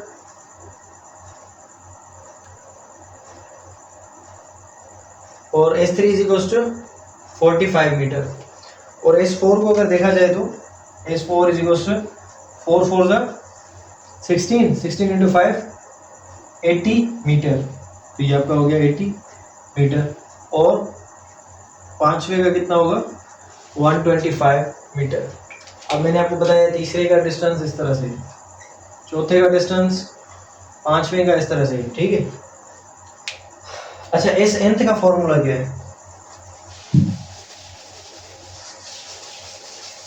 एक पर्टिकुलर 1 सेकंड में कितना होगा, अब वो फॉर्मूला क्या था, वो फॉर्मूला था आपके पास S is equal to U plus A/2 2n-1। अब जो हमने पहले फॉर्मूला किया वो क्या है, S is equal to UT plus half AT square. अगर मैं आपको एग्जांपल दूं, एक बॉडी है जो कि रेस्ट में से स्टार्ट हुई, इनिशियल वेलोसिटी क्या होगी 0, और एक्सीलरेशन a के साथ मूव कर रही है, तो बताओ डिस्टेंस किसके साथ प्रोपोर्शनल है। तो अगर बॉडी रेस्ट में से स्टार्ट हुई है तो ये हो जाएगा 0, 1/2 कांस्टेंट है, एक्सीलरेशन a के साथ मूव कर रही है यानी कि एक्सीलरेशन भी कांस्टेंट है, तो डिस्टेंस या डिस्प्लेसमेंट आपका प्रोपोर्शनल है टाइम के स्क्वायर के साथ, ये बात याद कर लो। S is proportional to t square when body is moving with constant acceleration starting from 0। अच्छा, दूसरा S nth, इसमें क्या होगा, ये हो जाएगा 0, acceleration constant, S nth will be proportional to 2n-1, ठीक है। अच्छा, अब इन दोनों का डिफरेंस क्या है, एक का डिफरेंस तो मैंने आपको समझा दिया, दूसरे का डिफरेंस मैं आपको समझाता हूँ अभी। अब जो मैंने आपको चीज़ बताई ना थोड़ी देर पहले, वो मैं आपको समझाता हूँ। ये हमने लिखा, ये हमने ड्रॉ किया पहले की तरह, ये है आपका S, ये आपका T, ये S, T 1 2 3 4 5। अब ये फर्स्ट है, first second third fourth fifth, जो मैंने आपको बताया था ना एस nth, वो इसका मतलब ये है पर्टिकुलर उस सेकंड में। अब फॉर्मूला मैंने आपको क्या बताया, s is equal to u plus a upon two, 2n-1। इसको मैं अगर अपने हिसाब से इस फॉर्मूला को देखूं तो यू क्या है, इनिशियल वेलोसिटी, बॉडी ड्रॉपिंग के केस कर रहे हैं ना, तो ड्रॉपिंग वाले केस में इनिशियल वेलोसिटी 0, ग्रेविटी एक्सेलरेशन हमारी ग्रेविटी के बराबर, ग्रेविटी की वैल्यू कितनी है 10, तो ये क्या हो जाएगा 5 2n-1। कोई मसले वाली बात नहीं है। n is equal n basically number of seconds पहले सेकंड में, तो क्या करोगे s इज इक्वल टू 5, तो ये क्या करोगे 2 1 के साथ मल्टीप्लाई होगा तो 2 1, तो s कितना आएगा 5 मीटर। ये थोड़ा सा कॉम्प्लिकेटेड है, ये आपको करना पड़ेगा। s इज इक्वल टू 5, 2 × 2 -1, यानी कि दूसरे सेकंड के लिए 2 2 4 4 -1 कितना होगा, 4 -1 कितना होगा 3, तो s2 कितना आएगा 15 मीटर्स। तीसरे सेकंड के लिए s3 5 2 3 -1 6 6 -1 कितना आएगा, 6 -1 करोगे तो आप 5 के साथ 5 को मल्टीप्लाई करोगे तो 25। याद है मैंने आपको शुरू में कहा था कि पर्टिकुलर सेकंड के लिए पहले सेकंड में आपने क्या करना है। अब इसको, ये फॉर्मूला आपने देखा थोड़ा सा कॉम्प्लेक्स है, इसको ना यूज करना पड़े। अगर आपसे मैं पूछूं कि एक बॉडी को मैंने ड्रॉप किया है, 6th सेकंड में उसकी स्पीड क्या होगी, सॉरी उसके डिस्टेंस क्या होगा, तो पहला जो सेकंड है ना, पहला उसमें याद कर लो, हमेशा 5 कर लो। ड्रॉपिंग वाले केस में इनिशियल वेलोसिटी 0 है, कंडीशंस को सेटिस्फाई करना, ऐसा नहीं है कि कुछ भी बोल दो और उसके बाद बोलोगे 5, इस तरह से नहीं है। इनिशियल वेलोसिटी 0 है, उसके बाद हमने ड्रॉप किया, ये क्या हुआ 5 मीटर। अब इसको 10 बढ़ा दे जाओ, सेकंड में कितना होगा 15 मीटर, थर्ड में 25 मीटर, फोर्थ में 35 मीटर, फिफ्थ में 45 मीटर, सिक्स्थ में आपका होगा 55 मीटर। ठीक है, पहले 5 बढ़ाओ, उसके बाद 10 बढ़ा दे जाओ, 15 25 35 45 55। और अगर इन सारों को आप मिलाओगे, जो हमने पहले 5 सेकंड के लिए डिस्टेंस निकाला था, अब ये 5वें सेकंड में 45 डिस्टेंस ट्रेवल कर सकता है। ठीक है, और जो टोटल हमने डिस्टेंस निकाला था वो क्या था 5t square, s is equal to 5t square. तो 5वें सेकंड में टोटल डिस्टेंस हमें कितना मिल रहा था, टोटल डिस्टेंस हमें कितना मिला था 125। तो अगर मैं इस 5 को, इस 15 को, इस 25 को, इस 35 को और इस 45 को मिलाऊं, तो कंडीशन क्या है कि मुझे 125 मिलना चाहिए, क्योंकि ये टोटल डिस्टेंस बताता है और ये पर्टिकुलर उस सेकंड के लिए डिस्टेंस बताता है। तो ये 4 5 कितना होगा 20, और ये 5 25, 5 यहाँ पे 2 गए ऊपर, 3 5 8 और 4 12, 125 मीटर।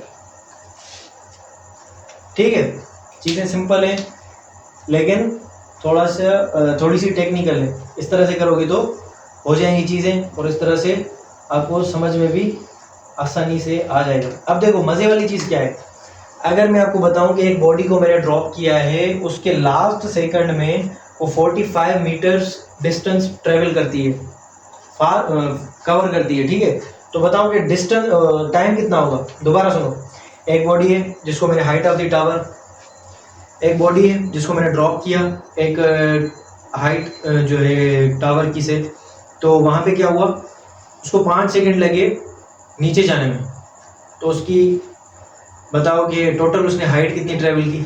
तो जो मैंने आपको पहले बताया था ना, एक चीज़ दोबारा सुनो, यहाँ से इसकी क्या है टोटल हाइट, यहाँ से मैंने इस चीज़ को ड्रॉप किया, तो जब ये नीचे आएगी तो इसका जो हाइट होगा वो इसकी हाइट के इक्वल होगा, या इसका जो डिस्टेंस होगा वो इसकी हाइट के इक्वल होगा, क्योंकि ये ड्रॉप की गई है यहाँ से और ये नीचे ज़मीन है तो ज़मीन तक जाएगी, तो ये हाइट और डिस्टेंस बराबर होंगे। तो अगर आपको ये गेम समझ आ गई तो अपने ये क्वेश्चंस भी आराम से कर लोगे। अब देखो, अब मैं आपको प्रैक्टिस करवाता हूँ इस ग्राफ में से। अगर ये भी आपने ड्रॉ करके सीख लिया ना तो गेम आसान। अब देखो मैंने क्या कहा, एक टावर है, यहाँ से हमने एक बॉडी को ड्रॉप किया, उसने अपनी लास्ट सेकंड जो थी ना ग्राउंड से टच करने से पहले, उसमें उसने डिस्टेंस कवर किया 45। उस पर्टिकुलर डिस्टेंस की बात हो रही है। अब बॉडी, ये आपका क्वेश्चन पुराने जो क्वेश्चन बैंक है उनमें ये है, a body is dropped from certain height, it covers 45 meters in its last second of motion, what is the height of tower. अब ये फॉर्मूलाज लगा लगा के बंदे पागल हो जाते हैं।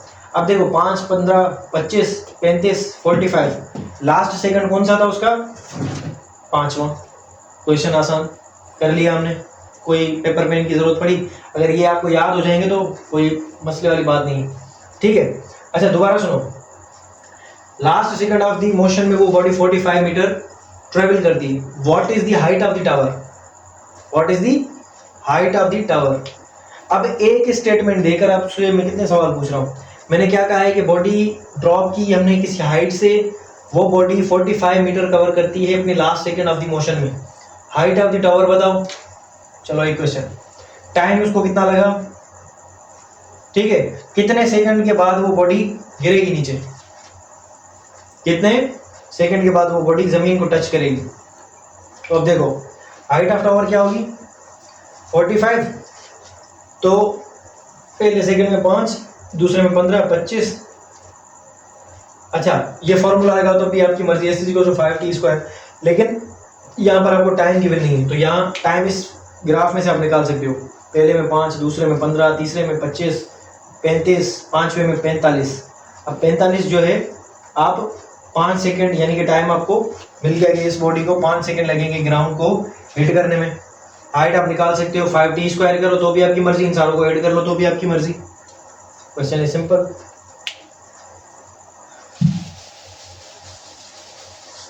सिंपल है, सिर्फ समझने का खेल है पूरा। आई होप कि ये फॉर्मूलाज आपने इस तरह से पहले नहीं किए होंगे जिस तरह से मैंने आपको बताया। अगर किए हैं तो अच्छी बात है, वेल एंड गुड। अगर नहीं किए, आपने पहली दफ़ा ये चीज़ें कर रहे हो, तो बाकी अपने फ्रेंड्स के साथ भी ये सारी चीज़ें शेयर करो ताकि उनका फ़ायदा हो, ठीक है। अच्छा और मैंने आपको क्या बताया, और ये हाइट ऑफ द टावर भी होगी। अच्छा अब देखो एक बॉडी है, उसको मैंने यहाँ से ड्रॉप किया, नीचे गई, हाइट h, टाइम लगा t, सारी चीज़ें। ग्राउंड को हिट करने के वक्त उसकी वेलोसिटी क्या होगी, इसको हम बोलते हैं हिटिंग वेलोसिटी, ठीक है। अब फॉर्मूला क्या है 2gh, क्योंकि यहाँ पे एक्सीलरेशन क्या होगा g, v² minus u², u क्या है 0, तो इसको हटा दो। हिटिंग वेलोसिटी v किसके इक्वल मिलेगी, v इज √2gh। ये क्या है आपकी, जब बॉडी को आप इनिशियली ड्रॉप करते हो तो किस वेलोसिटी के साथ वो हिट करेगी, ठीक है। अगर आपने हाइट आपको गिवन हो, हाइट आपको क्या होनी चाहिए गिवन, ये बात याद कर लेना। अच्छा हाइट 125 थी ना, पहले हमने की थी, v इज √2g। अच्छा हाइट को फॉर सपोज कितना करते हैं ताकि ये फॉर्मूला में एडजस्ट हो जाए, ये ग्रेविटी 10, ये होगा 20 हाइट, चलो कोई भी ले लो, 125 ही ले लो आप भले। तो 125, इसका स्क्वायर रूट कितना आएगा, इसका 5 आएगा, तो ये बाहर चला जाएगा, 2 × 10, इसका 20 का अंडर रूट निकालो, जो भी आएगा उसको 5 के साथ मल्टीप्लाई करो, that will be hitting velocity. Calculator नहीं है मेरे पास, आपके पास भी नहीं होगा, लेकिन अगर मैं लगाऊंगा टाइम लग जाएगा, लेकिन मैं निकाल लूँगा value exact near, most near to आपके जो कैलकुलेटर में आएगी वो, ठीक है। तो ये आपकी हाइट है, ये आपकी हिटिंग वेलोसिटी है। बाकी फॉर्मूलाज मैंने बताया, time to reach maximum height, कितना टाइम लगेगा बॉडी वापस अपने हाथ में कितने टाइम में आएगी। अब मैंने क्या बताया था, जिस वेलोसिटी के साथ आप बॉडी को किसी को ऊपर फेंकोगे तो उसको क्या करना है, ग्रेविटी के साथ डिवाइड कर लेना है। अब ये तो फॉर्मूला है, उसका कॉन्सेप्ट क्या है, उसका कॉन्सेप्ट ये है कि जब बॉडी को मैं थ्रो करूँगा ना ऊपर, तो ग्रेविटी लगेगी नीचे, हर सेकंड में उसकी वेलोसिटी डिक्रीज करेगी, हर सेकंड में उसकी वेलोसिटी कितनी डिक्रीज करेगी, 10 मीटर पर सेकंड। तो अगर 90 के साथ मैंने ऊपर फेंकी उस बॉडी को, अगर ऊपर फेंका तो एक सेकंड में 10 गिरती जाएगी। तो पहले सेकंड के बाद कितनी होगी 80, 70, दूसरे के बाद, तीसरे के बाद 60, चौथे के बाद 50, और पांचवें के बाद 40, छठे के बाद 30, सातवें के बाद 20, आठवें के बाद 10, 9th सेकंड के बाद इसकी वेलोसिटी क्या हो जाएगी 0। वापस आने में 10 बढ़ेगी, क्योंकि gravity is in the direction of velocity, और this will increase the velocity in each second. इसी वजह से अगर आप एक बड़ी सी हाइट पर आप कॉइन अगर थ्रो करोगे, थ्रो नहीं बल्कि ड्रॉप करोगे, एक बड़ी सी हाइट अगर हो, वहाँ से अगर आप ड्रॉप करोगे किसी कॉइन को, तो that will be having more speed than a bullet. Bullet से ज़्यादा उसके पास स्पीड होगी। बुलेट होती है हमारी 200, 300, 400 मीटर पर सेकेंड। इसी अच्छी खासी हाइट पे जाओगे, वहाँ से कॉइन थ्रो करोगे, और नीचे अगर रोड है तो रोड फट जाएगा।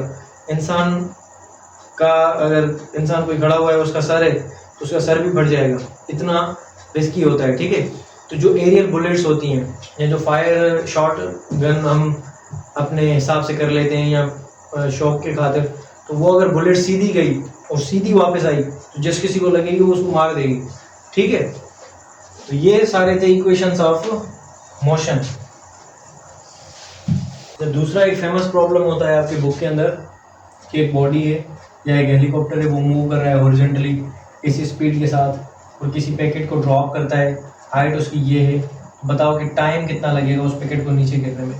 तो जब वो हॉरिजॉन्टली मूव कर रहा होगा जिस वेलोसिटी के साथ, वो पहले जो आपका पार्टिकल है ना वो जाएगा उस डायरेक्शन में, और उसके बाद ग्रेविटी का इफेक्ट आएगा तो नीचे आएगा। उसका पाथ जो है समवाट विल बी लाइक दिस। ठीक है, तो इसका क्या होगा फॉर्मूला, ये होगा S=ut + ½ AT²। ठीक है, ड्रॉप किया हमने तो इनिशियल वेलोसिटी 0, h=1/2, और ये आपका gt², तो ये आपका क्या हो जाएगा, हमें टाइम चाहिए तो t विल बी √2h/g, और वेलोसिटी हीटिंग कौन सी होगी, वही जो हमने पहले बताई, √2gh। अब अच्छी खासी मैंने आपको प्रैक्टिस करवा ली और अच्छा खासा मैंने आपको ये चैप्टर पढ़ा लिया। ठीक है, और आई होप कि ये वीडियो आपके लिए हेल्पफुल रही होगी। इस वीडियो में मैंने कोई ऐसी भी चीज़ नहीं छोड़ी सिवाय एक चीज़ से, वो मैंने मर्जी से छोड़ी है, दैट इज़ ग्राफ की एक छोटी सी वीडियो जिसमें बेसिक कॉन्सेप्ट आपको चाहिए, तो वो ऑल अबाउट ग्राफ के बारे में मैंने मेरे चैनल पे गिवन है, तो वो आप देख सकते हो। 1 शॉट वीडियोस आपको चाहिए तो वो भी आप देख सकते हो। नेक्स्ट पोर्शन, ये मैंने कहा ना आपको फोर्स एंड मोशन पूरा कवर नहीं करेंगे, फोर्स एंड मोशन में सिर्फ काइनेमेटिक्स का पोर्शन किया है। अभी डायनामिक्स, टेंशन, स्ट्रिंग और बाकी सारी चीज़ें वो अभी रिमेनिंग है।